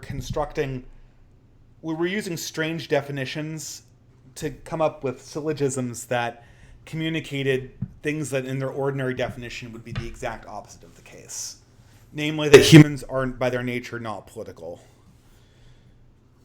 Well, it depends specifically on what you mean by political in this case. I assume you mean political being some synonym for democracy.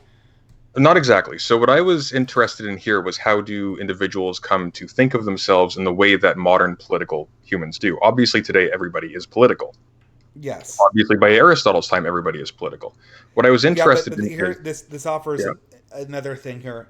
Sure. If by Aristotle's time everyone is political, yeah, not everyone is political by Aristotle's time. Okay. Not everyone is political. Only in Athens. Only in that sort of area of Hellenic Greece. Not everywhere.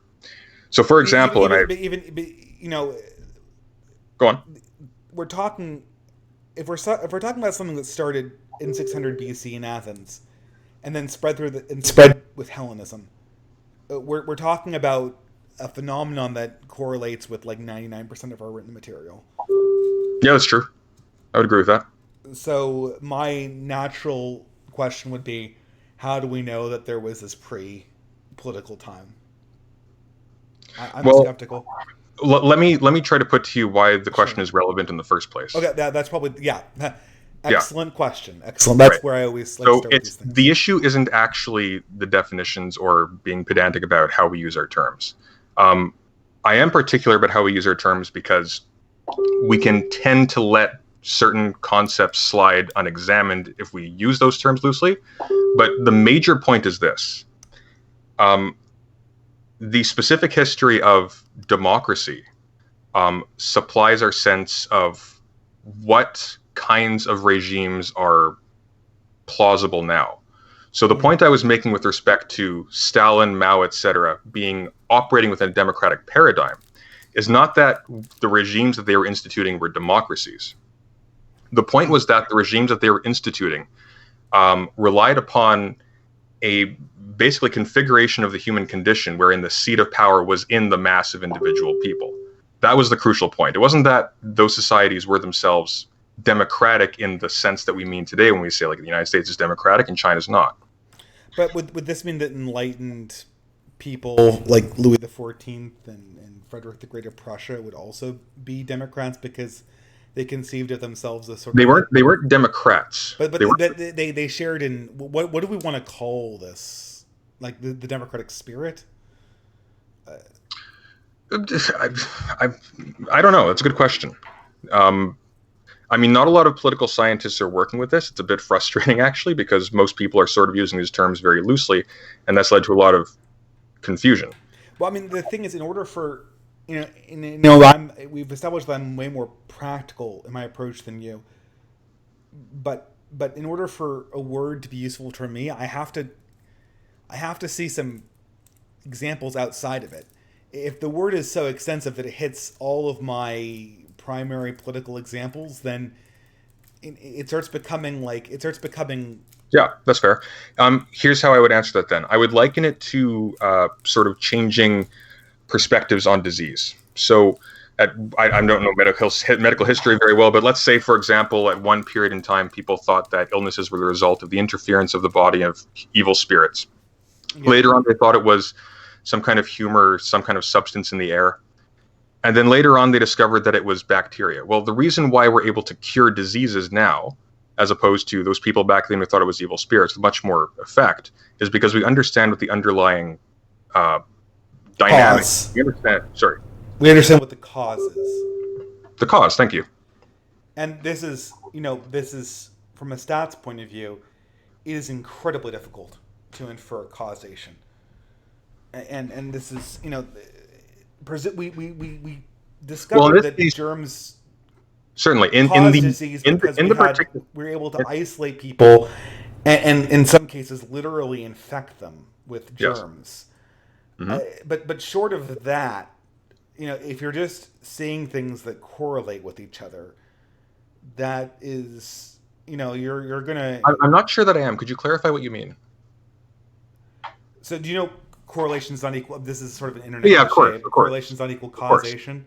Yeah, of course. And so if you take somebody into a room and you feed them like a drink, and then you see that and every time their head turns red and explodes. Right. Like so the analogy, causation could be established because you can develop the controlled apparatus of always seeing what precedes what. Right. So the analogy here is not to a particular diagnosis; it's to a paradigmatic understanding of the cause of disease.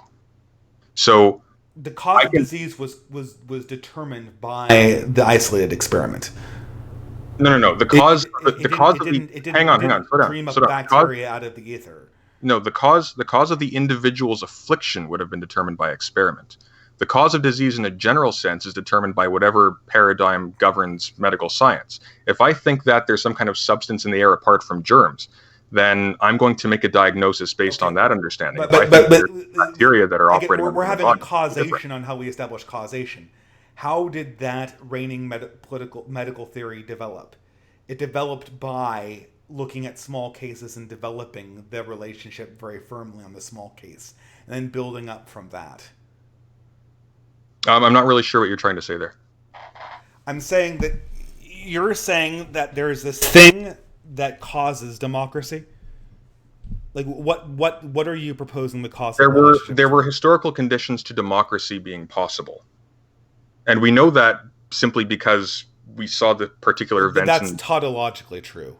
You haven't given me enough information for me to imagine a disagreement. How could there not be historical conditions necessary for democracy to come into existence? Exactly. No, but that's meaningless then. Tautology is bad. No. That's just saying that we can draw conclusions from history. That's not meaningless. I agree. It's just basic. I still don't understand what the thesis is, I guess. What causes what in this construction? Well, bacteria, like this bacteria causes bubonic plague. Well, one of the things, that is something that we can establish. Okay, well, one of the things that might interest someone who's concerned with changing the current predominant regime type in the world, if you will, who's interested in something other than democracy, for example, asserting its or manifesting in the world, you might be interested if there is some pattern in human behavior and human culture. For me to be interested, I have to let me finish my what the thesis sentence. said. You might be interested if there's some pattern in human culture in a very general sense that makes it so that democracy will frequently come back into being. You see what I'm saying? I asked a question about what your thesis was. We'll talk about whether I'm interested in it. Well, later. the general thesis was whether or not the principles undergirding democracy basically are still in effect, and whether or not a democratic system or something that operates according to the similar type of power structure is just going to keep recurring indefinitely. I mean, my understanding of history, and I've looked into this. So can I try to put that in simpler terms before we go on to how you develop it? Yeah, sure. So you're saying that some because I'm trying to put your thesis in simpler terms, and the thesis was, stop me very much if I'm getting this wrong. Sure. Some democratic form is going to persist even if we get more or less egalitarian, or more or less totalitarian, or more No, or not less focused exactly. on voting or something like Not that. exactly. So the point is that the democratic turn in Greek history was one in which individuals were invested with political power, and in fact, they became the political entity par excellence in that paradigm. Yeah, as opposed to And that going through their paradigm, group. and that paradigm. Well, again, tricky. It's the major issue here is the political consciousness of the individual, which was sort of transmitted the same way that people transmit their religion to their children, and that spread. So the result is that where at one point in time, like almost like children, people didn't see it as an active possibility in their self-conception. Maybe I can change this society. There's a reason why Aristotle, when he was talking about Asiatic peoples, if you want a contemporary example, as being relatively servile compared to the Greeks.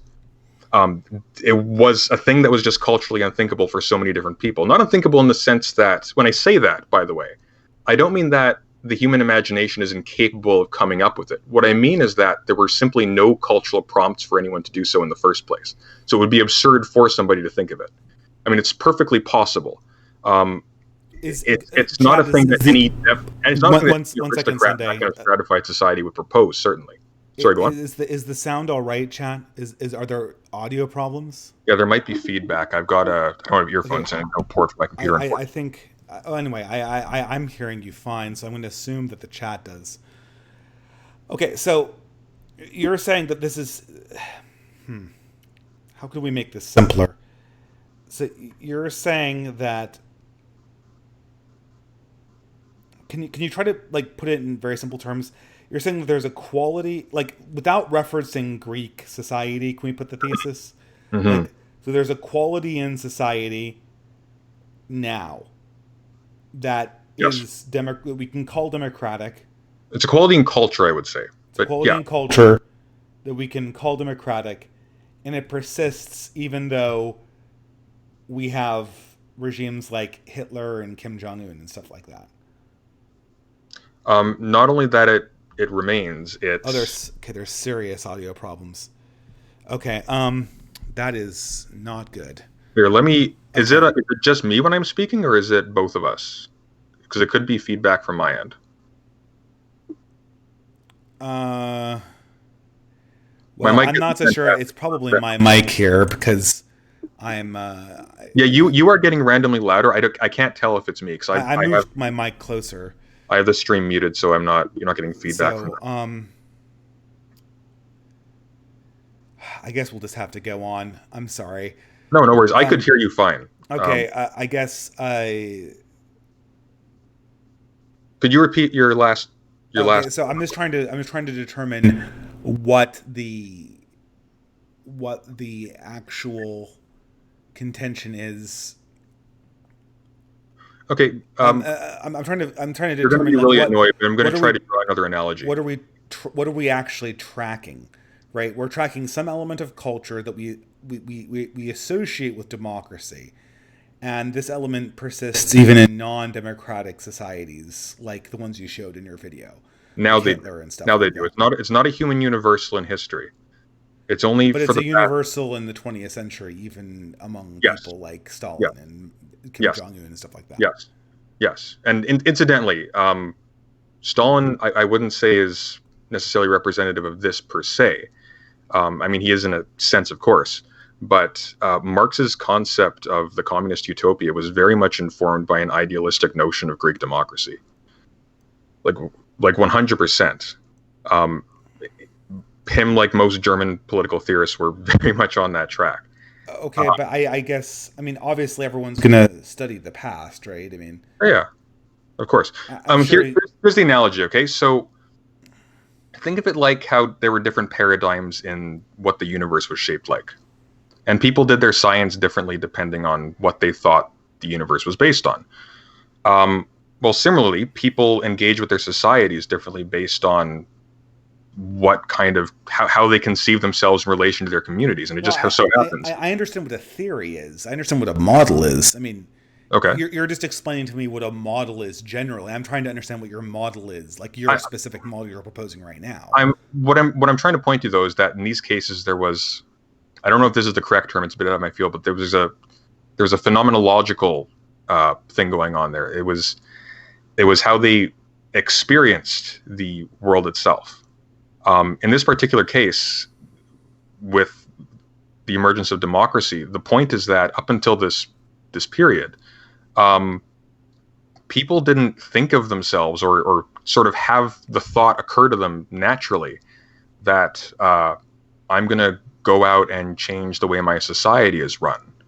I'm going to proselytize this view with the name to undoing this policy. And if they did, it was not. If they did things that seemed sort of similar to this, that we can sort of redescribe as being the same kind of thing, uh, it wasn't with the same kind of sense in mind. So, I guess. I mean, to me, it just seems. To me, what you're describing seems to be sort of like a variable quality here.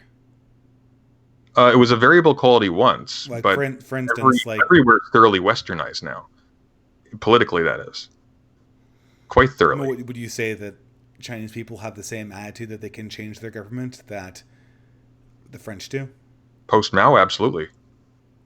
I mean, No, the individual doesn't see themselves as being capable of changing the Chinese regime, but the seat of power of the Chinese regime is, in theory, in the mass of the people. I mean, there's a reason why they're a mass surveillance society. They aren't just a monarchy with a strong army. Um, it, it's pretty basic. I guess the question is if a country like North Korea can be Hang considered. on, just a quick response to this one Yeah. person here, Omandap. I don't mean that. Well, I mean it's tricky, right? The word Soviet basically means something like a democratic assembly, so that's a bit tricky. Whether or not they actually thought of it in that way, I mean, unlikely. The Soviets weren't really treated with much respect for very long. I'm sorry, go on. I apologize for the audio problems, guys. I just don't know how to deal with it. This is OBS being stupid. It's tolerable on my end. Yeah, I know, but it's Yeah. um I guess the question is if a country like North Korea Sure. can be described as having this quality in the same amount in the same way as a country like France, Maybe then North Korea, because of how cut off it is actually an example of something that's not. Doesn't fall into this paradigm. It's okay, well possible. then the I mean, China and the that Cultural would fall into the Revolution. rubric of the catastrophe that deletes our memory of the thing, right? I mean, so then was China during the Cultural Revolution? Not exactly, because the Cultural Revolution was itself dependent on the mass involvement of students. So, Well, North Korea is dependent on the mass involvement of people who. I mean, um, there are very. It's it there. is. It depends on masses of people as a resource. I don't think it depends North on. Korea would not work like North Korea if it was just the military. Like, and Oh, then the slave state. I'm not talking about the military. I'm just saying, like, just because a society depends on masses of people, doesn't mean that the masses of people are politically conscious. I don't know enough about North Korea. I just I know what I guess. read. I I guess. know. So, what's your example of a society that's not politically conscious? That like is what's the most recent example of a society that does not possess this political consciousness? Off the top of my head, I'd want to say something like pre World War II Japan. I guess pre Meiji Japan would be more accurate. Okay. Well, wait. Pre World War II Japan is a society we have a lot of information about. Hmm. Do you mean pre World War II or do you mean pre Meiji? Well, pre Meiji is pre World War II. It just occurred to me though No. that the Well, okay, no. I'm not That I really. mean, yeah, I guess technically so, but you know what I mean. Do you mean like, do you mean pre the Meiji Restoration, or do you mean between the Meiji Restoration and World War II? Both. Tentatively, I'm not an expert on Japanese history. I just happen to be reading a book on it at the moment, and it just came to mind. I I don't know.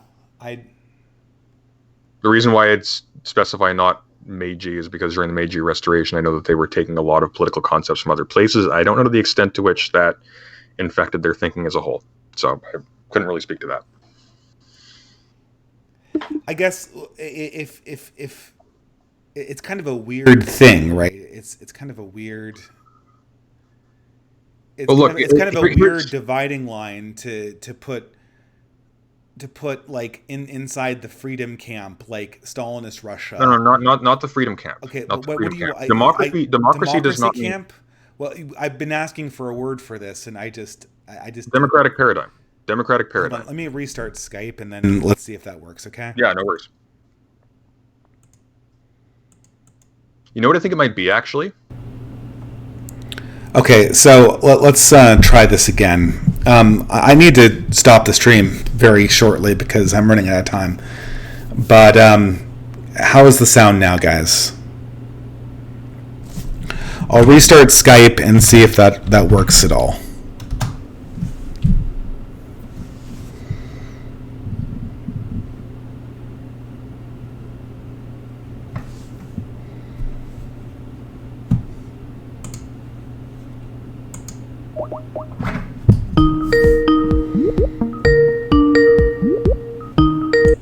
Hey, Hey, how's it going?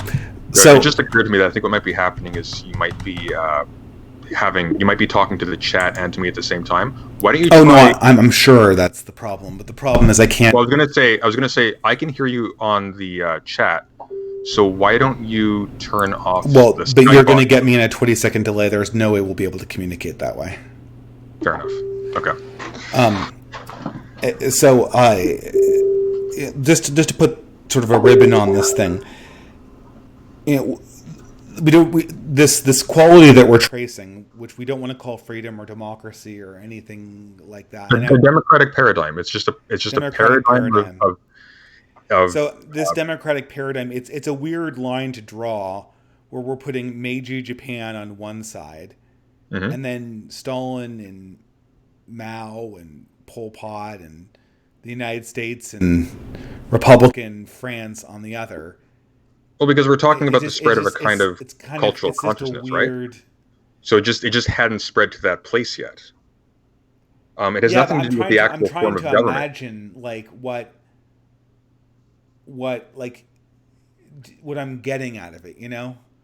Like so I don't know, you probably don't I know mean, what? information theory, but so let's say I'm picking out of a box, right? Okay, And the box has got like I'm choosing one. I had to make a single selection out of one of two boxes, okay. and one box, you know, and if I were to tell you, like there were 80 white stones in this box and only two black ones, and then there are 40 black stones in the other box and only two white ones, then by picking like the one with 80 white stones in it, you'd have a much higher chance of drawing a white stone. But now it just seems like whether we have this democratic paradigm, but if the stones were equally distributed on each box, picking one box or the other wouldn't really ultimately matter because you'd have an equal probability of drawing the black stones. And it seems that this distinction, at the end of the day, I don't even know really. You know, I'd much rather live in Meiji Japan than I would in North Korea. That's fair. And I wasn't saying the democratic paradigm meant that a society was good. The point is what that does it guarantee? the point is that we're all taking part in a specific, uh, you could say, a specific cultural tradition due to the overwhelming influence of Greece and Rome. Um, and what that tends to do is it disguises the actual range of possible regime types. Like, it may be that uh, one of the big contradictions here, and the reason why, for example, a kind of government that you might prefer doesn't seem to obtain, is because a paradigm of thought is obtaining everywhere that is simply not amenable to it. There were tons of other types of societies besides the democratic prior to the spread of democracy through the spread of Western culture, for lack of a better word. Well, I mean, we haven't been able to come up with many of them. I mean, basically, Well, I mean, Aristotle did. You actually mentioned a mistranslation just a moment ago when you were talking about his politics. You said that he talked about the political type called polity. There's actually a political scientist who comments on the academic agents videos sometimes called Clifford Bates, and he has a very good book called Aristotle's Best Regime. And he makes a very interesting observation, well, not the observation, but he gives you a history of actually the use of that term because he's interested in how we understand Aristotle's concept It's of a common politics. translation, you'll agree, right? But it's a but hear me out because it's a big deal. So the problem with that I'm translation, trying to see why it is. I'm trying to explain it. So the problem with that translation is because polity is actually a compromise with the mixed regime. Mixed regime is not a Greek political form, and it's not one that Aristotle would have recognized.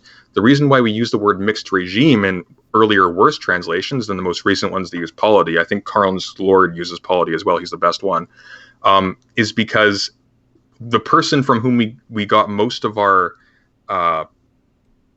analysis of Aristotle's politics from is Thomas Aquinas, and Thomas Aquinas was using William of Moerbeck's faulty translation, and so we're basically so reading that's how the Aquinas translation instead of error Aristotle occurred. there. Why can we get to why it's so critical? Because it wasn't a specific political type by itself, it was the political type. What it translates is the politeia called politeia. It wasn't a specific thing like democracy or like the other ones. It was, in context of the book, the form of the political itself, because at the time of Aristotle, political designated, like the word democracy designates a specific regime type apart from dictatorship or something else. It was itself a specific regime type. Like it was apart, for example, from the kingship of the Persians. It was an entirely different paradigm. They recognized that it was novel, and they compared them, like they had their history too. It wasn't. So you're saying that Aristotle's politeia or whatever. I'm not a Greek expert. No. This is was it's think of it in Platonist terms, right? It's the politeia called politeia. So you could think of it as like the true politeia. So what he's talking about is just the form of a society that can be described as political.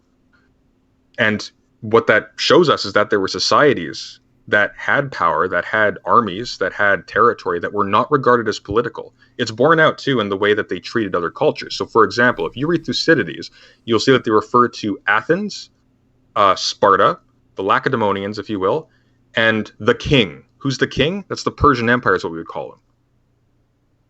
Because it's a completely different form. They aren't recognized as the same kind of thing. So politeia called politeia, that would be the form that unites Athens and Sparta as the same kind of thing. It's like when... What are the qualities of that? Of the politeia? Yes. Well, it's the democratic paradigm itself. It has to do with the fact that, I mean, when he describes... This is really vague. No, it's not. It's very particular. When he describes in Book 3 what the politeia actually means, he's very explicit. He says the politeia is the community of citizens, and the citizen is defined by someone who can hold offices. And here's the crucial point. A politeia is democratic by implication. Why? Because it's a body of citizens that can hold offices, whereas the king of Persia is the only one who holds any office with rights in his kingdom. I mean, I'd have to see if that was that. I mean, okay, let's... Yes, now you're kind of refreshing my memory a little bit about that, and Sure. You can see similar sentiments reoccur in authors like Machiavelli, which is an author I'm way more familiar with than Aristotle. Okay. I'm just really skeptical about this stuff. I'm wondering if these distinctions were as Aristotle actually described them, or how even relevant they are, right? Like, well, they're relevant. How would it be relevant in our... Because if we're tracking like we're tracking kind of a quality that's almost never present in contemporary political circumstances. What quality is that? The quality of not having this democratic paradigm or whatever. Right. Well, I mean, here's a question for you. Is there a single political state that isn't taking part, in terms of its structural makeup, is not taking part in a form that is essentially Greco-Roman in origin? I mean... I mean, if there isn't, then it essentially becomes irrelevant for practical politics. No, I don't think that's true. I mean, for instance, like uh, there were certain nations that had armies that largely used pole arms, and that was like That whether was your basically all nation of them, preferred wasn't it? pole arms or arrows would have been a big political distinction back in the day. But it's an irrelevant one now. If all nations do the same thing, it's no longer a political issue of great note. Um, no, it just means that the site of contention is moved somewhere else. But it doesn't mean that it's not immensely important to understanding how a political society works in the first place, or how your contemporary politics are actually functioning. Like, what is actually at play? Where are we at in our history? Like, do you see what I I'm mean, saying? Like, well, it's no, hold. like if Give you me, if give me a you second. I mean, sure, okay, but then I'm going to follow up. Like, what? Eventually, we want to get to a political mechanism that's going to bear on our current political reality and explain something about our current political reality. sure, That's going to make a prediction about our current political reality. yep. What prediction about our current political reality, or what theory that applies to our current political reality, would your theory about this democratic paradigm help predict Well, or predict? it's not my theory. It's just an observation about the history of the term. This has been done by quite a few very serious political No, theorists. but okay, is this an actual model about how the universe works? No, it's an historical observation. It's not a model about how the universe works. It does imply a model about how modern societies work. And there's a reason why when you look at older political theory versus Hold on. contemporary sociology, there's a massive shift in how they actually view the dynamics of a community, like what leads to what leads to what. So does this have bearing on modern politics, like in a way that would be practical? In the sense that it gives you an understanding of uh, what the physics of it are, if you will. Absolutely. Okay, but Like, physics is a model, though. no, physics is just the nature of a thing. That's what the No, word. no, okay. Now we're in an area that I No, no, no. that you can't you You're can't. This equivocating. is No, no, no. You're this is not equivocating this is between. not. You're equivocating that with the physical I don't science. care. I don't care what Aristotle said physics was. Okay, you meant. Okay, can we get away with like the Greek definition was and talk about what the definitions are in this world? Like, I don't know ancient Greek. Like, Okay. you may be Well, I highly mean, fluent in this language, but like if every word you say is going to be, well, the original Greek definition was, like, if I say something's awful, I don't mean that it caused me to be full of awe. I mean it's bad. And so going to 2,000-year-old origins of these things. So you didn't mean it's like physics. You meant it's well, I was making specifically an analogy with modern physics, but modern physics is. I mean, it's the. I don't modern want to physics is engineer on this. absolutely a model. Well, it's not. It operates according to a model. Physics is a domain of study. It's not a model. There are different models in physics, so that doesn't mean anything. No, it does. I mean, I don't. This is such. Physics makes predictions about the universe and what's going to happen. Physicists make predictions about the universe according to models. Physics by itself is Oh my just the god! domain in But which people make this those is this is predictions. really. I mean, this is. I would consider this to be quibbling. Okay, well, when I say that it gives you the physics of it, what I'm saying is that it tells you how the different atoms that make up our modern mass societies actually work to create power structures. Okay, so How they atoms making up things is a model. That's not a study. Atoms making up things. It's called the atomic theory. It is a model of the universe. So not if I'm just you're not not if I'm talking just about used not if I'm just you're hang not on, talking not if about I'm physicists. You're talking about a model of the thing. it's several models of a thing, but fair enough. The Okay, let's modern use society is language to get to agreement and modern not endlessly modern digress communities are into. best described through atomic theories like the one that Hobbes used, etc. Like that's not controversial. So we're reaching the end of the live stream. I guess I'm just trying to figure out as somebody who's trying to deal practically with politics in a sort of input output type way, because that's what I trust, Hmm. how would this theory of democratic consciousness, or how would this influence something in a way that a political actor would have to react to it? Because it tells you about how the nature of the game that you're playing.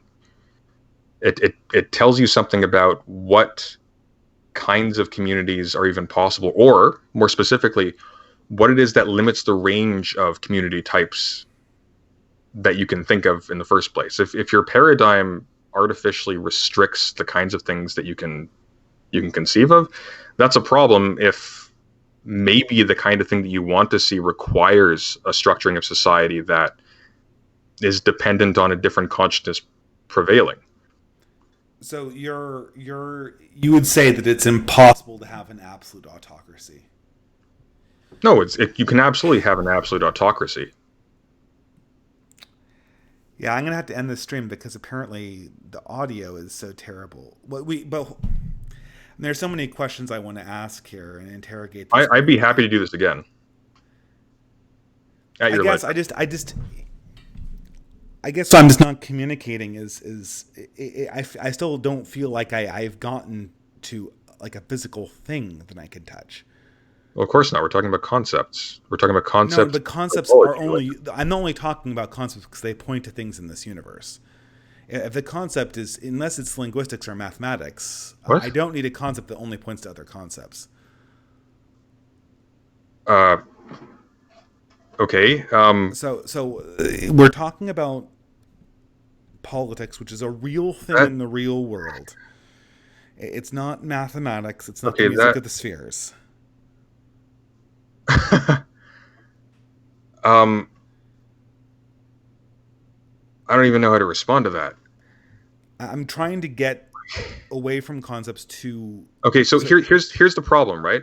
You're saying you basically don't want to engage in political theory, but you're perfectly willing to use terms of art from political theory. no, You're I'm no, capable no, of no, that's what using. you're doing. That's what you're doing. You'll say things Listen like, to my clarification "Go before on." you assure me again that's what I'm doing. I'm saying that a political theory, the first thing I want to understand about a political theory is what its consequences are going to be if it's true in the real world. So, say for instance, you have political theory A, right? And political theory A proposes that there's this eternal spirit, this demon that sits on the shoulder of every person and tells them to do things. And you can't see this demon; it's completely invisible. Okay. And I'd say, okay, well, in order for me to care, and there's like, well, okay. So I said, why should I care about this demon? And he said, well, it's important to understand how politics works. And then I'd be, okay, fine, so in order for me to do that, the next thing I'd be asked is, so how does this demon influence politics? In a way that I can see. I can't see the demon, but maybe I can see how the demon's influencing I think politics. I think what you're And and describing. so I think and what you're so the describing. theory is like the demon in this case. The thing you're describing as a ridiculous demon is basically the debate over human appetites and tendencies that govern the different Enlightenment theories of why do human beings enter into society in the first place. That's not a joke. No, I understand. But those theories typically are followed up with pointing to reality about how the theory is confirmed by certain human behaviors, and then the critics point to other human behaviors that they feel disconfirm that.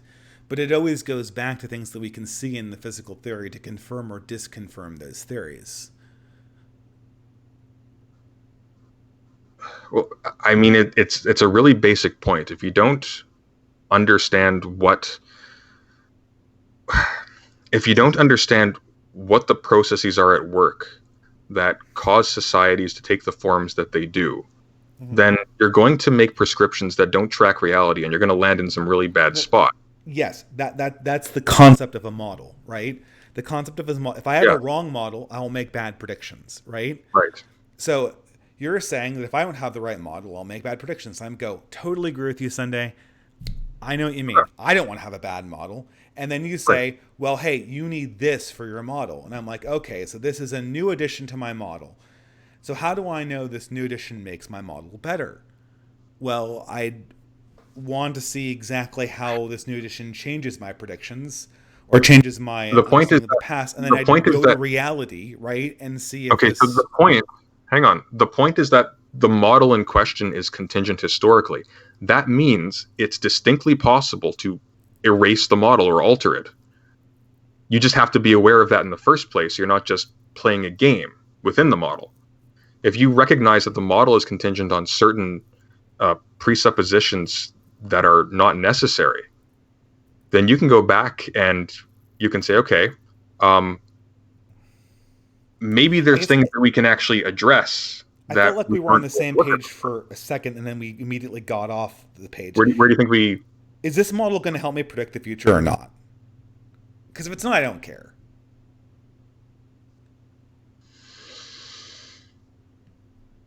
I mean, All scientific it theories, does the help answer is political yes. scientists predict the future. I mean, the fact that people operate according to those principles, that's obvious. So The here's point, a good example of a model, right? Like power corrupts. Like it's a simple model, right? It's even stupid. I think it's a maxim. It's not really a Okay, model. whatever, but it can be used like a model. If I give a guy a power, he might be an honest person before he gets the power, and but with this maxim, I would predict that he would get less honest when I gave him more power. That's a prediction. I, It's a that prediction. that helps me understand if it's useful or not, and then maybe power corrupts becomes part of my political theory. Um, that's I mean, it can, but I mean, that's just using theory in place of the word model. Theory doesn't necessarily mean that you sort of close the circle and you can predict everything in the universe. No, power corrupts does not necessarily mean he corrupts. It just means that there is a prediction made. Sure. It's some prescription about how people are going to operate in the future. Okay, I'll give you an example. Like Well, it's a description Joe, about power power. corrupts is an actual model. Joe got power last No, Tuesday it's not and a was model. That's corrupted. just a statement. A statement is not a model. A model would be No, a model. No, no, a no. Hang statement. on, hang on. Okay, well, this is A stupid. model would describe the structure of a thing. So you make predictions within a model. You have a model that describes the world, and then you make judgments about what that model implies about how things will happen in the world. That's we're not talking about a model here. You're just talking about a maxim that something tends to do something, which may be true, but that's not the same thing as a model. It is something tends to, I mean, for instance, like okay, how about this? To stay within Aristotle, is the Aristotelian observation that things, the objects in motion, come to rest a model? No, that's a statement about things. Like Okay, but this slow down, is. slow down. I, Here's I the know distinction. that Right? this is not how Slow it's down. used in Here's the distinction. physics. The sun is hot and burns you. That's just a statement. Could be true. The sun is at the center of the solar system. That that is a model. That is a model of how the planets interact with each other, or whatever. Like that. That's the difference. The sun Um, is hot and the sun is the center of the solar system are both model statements. no, Why? they're not. Why? Well, why is the location of the sun a model statement, but the temperature of the sun not? Because one is actually modeling a thing, one is simply describing a thing. So one is actually So the telling you, location is no. It that's has to do so with weird. I just any in physics, if I were to say that an object had a certain temperature, or if I were to say it had a certain location, both could be described scientifically. the model scaffolds statements about things within the model. So if you were to say that I don't know, temperature is a result of I don't have the right language for this, but an increased kinetic energy within an object. That's a model. That's a model describing okay what are the parameters in which temperature changes.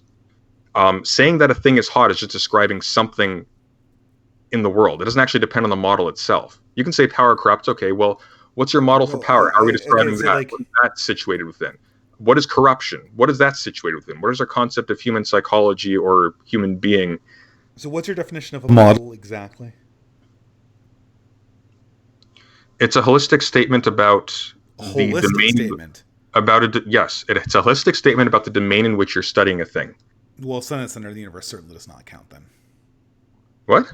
The sun is at the center of the universe does not count then. Of course it does. It actually concretely situates everything in the universe in relation to each other. So you can make judgments based on that. So a model has to touch everything in the universe in order to be a model? No, it has to touch everything within the domain of study. So, for example, if one model is that political communities surround religious cults. Okay, so when I look for religious communities on the map, I'm going to look for religious cults. So there's no non-universalistic models in your case. And I mean, this is. I feel like you're. Because I wouldn't use model this Not way. You're using a very specific. Again, they're universalistic in the sense that they are holistic with respect to the domain of study. They don't all necessarily describe everything in the universe. They mean the people who formulate those. This is what I mean by model. What I meant by model was a model is any statement about the universe that can be used to predict or make predictions about subsequent events that occur in the universe. Yeah, but you can have models of things that are timeless. Hang on, you can model things that are timeless. Those don't have predictive value. You can model things that don't exist. Yes, those don't have predictive value. So what that entails. Listen to me. What that entails is that a model is not defined by being able to predict things. You may say that you only like models that predict things, and that's perfectly fair. But that's not the same thing. I might. Okay, that's so the necessary. So your necessary qualities for a model is that it has to touch all objects in the domain of study. The only problem is that the domain of study seems to be completely vague in this case. Well, it's completely. It is arbitrary. You choose what you're studying. Well, and then.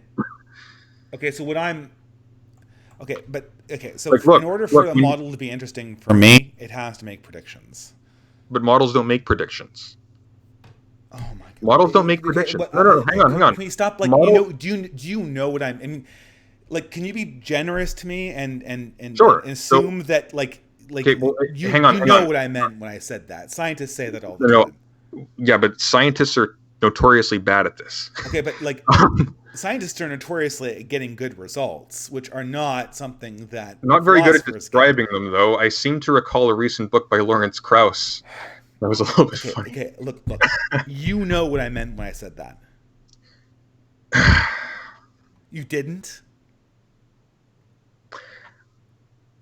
I don't want to be condescending. I'm not entirely sure that you knew what you meant when you said that. Dude, I've published papers on scientific results. And I'm sure they're perfectly competent, but we're talking about something that's... I mean, I'm sorry. Like, conceptually, that's just not how it's used. This is a incredibly frustrating conversation. Okay, so you don't think I know what it means? No. Okay, let me walk through. The problem is you don't. No. The problem is that I am describing something that's amenable to a model. The model itself let's slow down here. Value. That doesn't your definition of model. Predicts things. Well, the definition of a model, again, like it's a holistic statement, if you will, about how the world is. Okay, so in relation to a statement about something in the world, you're going to be basing that on. That's a different definition than what you used. Now so you're using the world. Previously was the field of study. Yes, so use that as an analogy for the world. The field of study is a statement about how the field of study. I mean, okay, fine. I'm talking about the range of activity. You can treat that as a world. I'll roll with that. Okay, so let's roll with your definition, and so you don't think I know what I mean when I say I want my descriptive the things that describe the universe to be able to make predictions about how the universe is going to unfold. That statement, you don't think I understand what that means? Say it one more time. So you don't think I understand what it means when I say I only am really interested in models that make predictions about what's going to happen in the future? You don't think that I know what that means? I know that there's an intelligible thing that you are saying there, but you're using the wrong word, and the problem is that you're mixing things up. The model, again, Who determines what the right word is? The right meaning is? the model describes the domain in which a thing is being studied. Okay, so it tells you the world conditions, basically, of the area that you're studying. You derive from the world conditions certain axioms about what kinds of activity, let's say, or what kinds of things are possible or can be measured or can be predicted. A prediction then is making a judgment about the future based on those axioms, based on what that model implies to you, based on your interpretation of the model. Models themselves don't predict things. They are just models. They're static. That's why you can interpret the same data through different models. Like it's not like you can refer back into the past of the model. They have predictive value in that they can be useful for making predictions. Okay, so the Bohr is the Bohr a model of the atom a model? Yes. Okay. So the Bohr model of the atom is a model. It has been classically said it makes certain predictions about the atom's behavior. Okay, well that's speaking loosely then. It doesn't make predictions about the atom's behavior. People make predictions about the atom's behavior based on the make-out of the model. I'm sorry, man. I thought that you didn't think that I thought the model literally grew arms and legs and made predictions about it. Not that when I said the model made predictions, that the people reading the model made the predictions. That's what you think the confusion was? Well, I believe your statement was that my description of the democratic paradigm didn't make predictions, therefore it was useless. But I can perfectly make predictions based on I'm just trying to get some charity here, man. You thought that when I said I want predictive, listen. You thought that when I said I prefer predictive models, the thought that you thought that I meant that the models themselves made predictions and not the people reading them.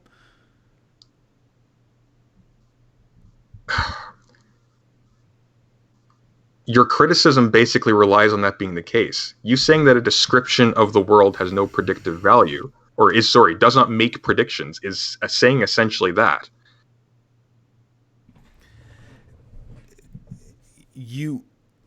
It's saying that the model... Devilish Drifter's am I talking or are you talking? I'm talking very quickly. I like Devilish Drifter's suggestion there for $2. If you're up to it. It's getting pretty late on my end and I have to work tomorrow. So it is. But I feel that this is playing pedantic word games. I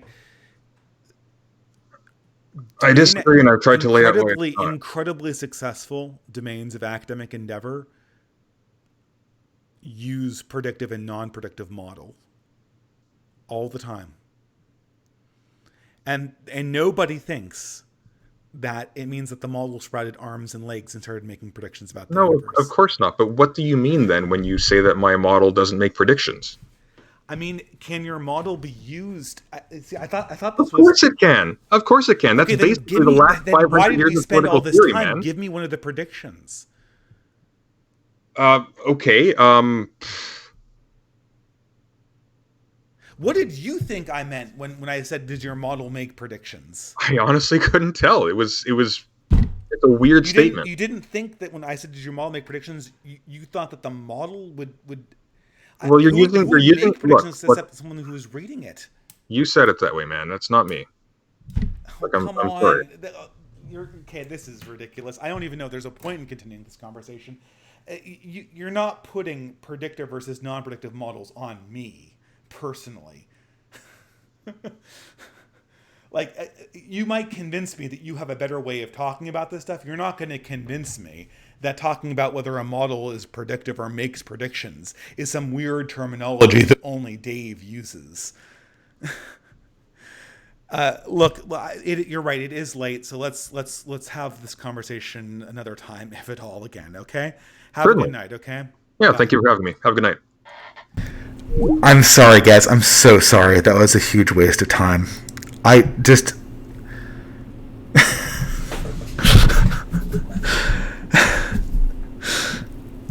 I think I had guessed pretty hard there. Was what I was saying so hard to understand? I mean, granted, there could be a democratic spirit that started in ancient Greece and then continued forward. But then the question is, if everything has been touched by that, then what practical lessons can I take from the fact that this democratic spirit exists everywhere?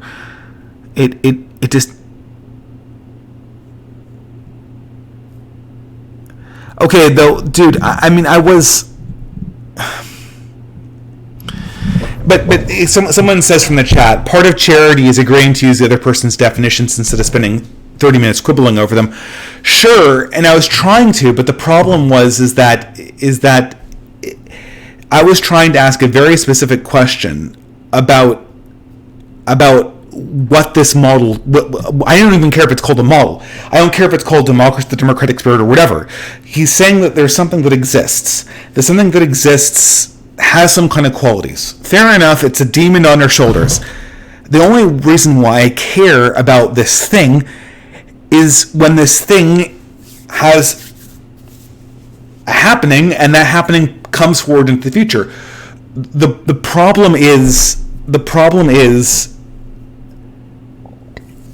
I'm happy to use any definition of model that I'd like to use as general one as possible, but the point I was trying to make,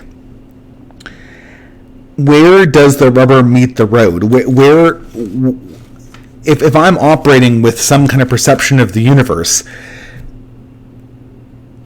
how in the future will this new perception of the universe model my understanding of how things are going to proceed going forward?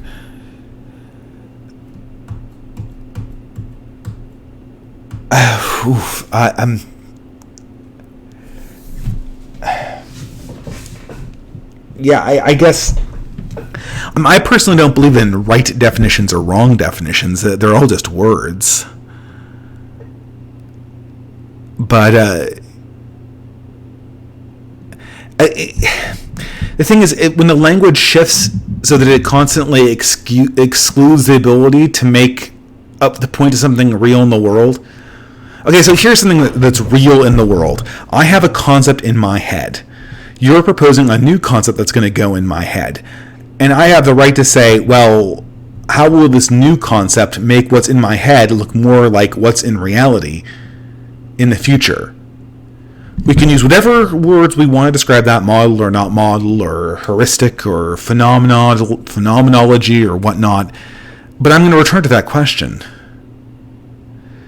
And I don't know how we avoid it. I'm sorry, guys. That was a very roundabout stream. In many ways, I feel like giving another stream just to... I don't know. That was a lot less successful than I had hoped. Okay. Well, let's read the super chats and call it a night, guys.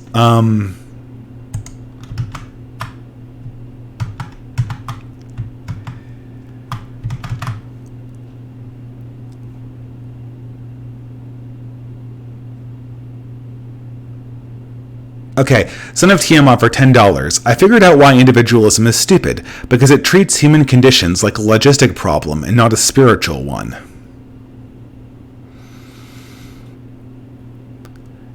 I think the observation is good. It is a problem that we treat human conditions like logistic problems and not spiritual ones. I'm not so sure how that bears on individualism. I've known collectivists that have been very much overly logistical and not spiritual at all. Although I think you might be onto something, Son of Tiamat, so thanks very much. $10, Dreadnought. I was never one of the end-timeism, but this whole plan of creating a social credit system that ejects wrong thinkers from the economic and social life seems to be leading to a mark of the beast type system. Well, thanks for the contribution, Dreadnought. I'm starting to feel the same way. $15, Andrew Swan. Hello, Dave. Thank you for posting your Paul Vanderklay conversation. I've wanted to listen to it for a long time. Are you planning to have another with him before your hiatus? Yeah, I guess I could, but I think I would do a video one because I can just drive right over to it, to his meetings. I'd love to do a video with him sometime. So thank you very much. I'll be doing more stuff with Andrew, with Paul Vanderklay. I almost called him Paul Vanderklaven. Andrew Klaven. And Paul Joseph Watson got walked into a teleporter and moved forward. Devilish Drifter says, "Yo, schedule a talk and hash that out on clear terms." Fine, that's fair enough. He also says, for $5, the pedantics are hotter than Fukushima. President Sunday, where do you think the culture is going? Yeah, I don't know.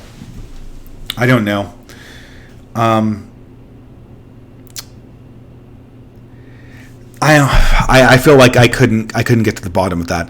Anyway, guys, I'm going to end the stream. Have a great night. Thank you so much for the contributions, and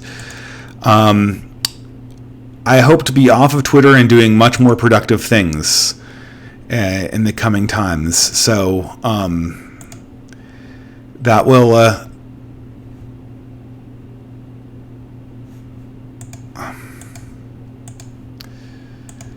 We'll have to do this. Anyway, guys, have a good night. I'll catch you guys later, and that's the end of the stream.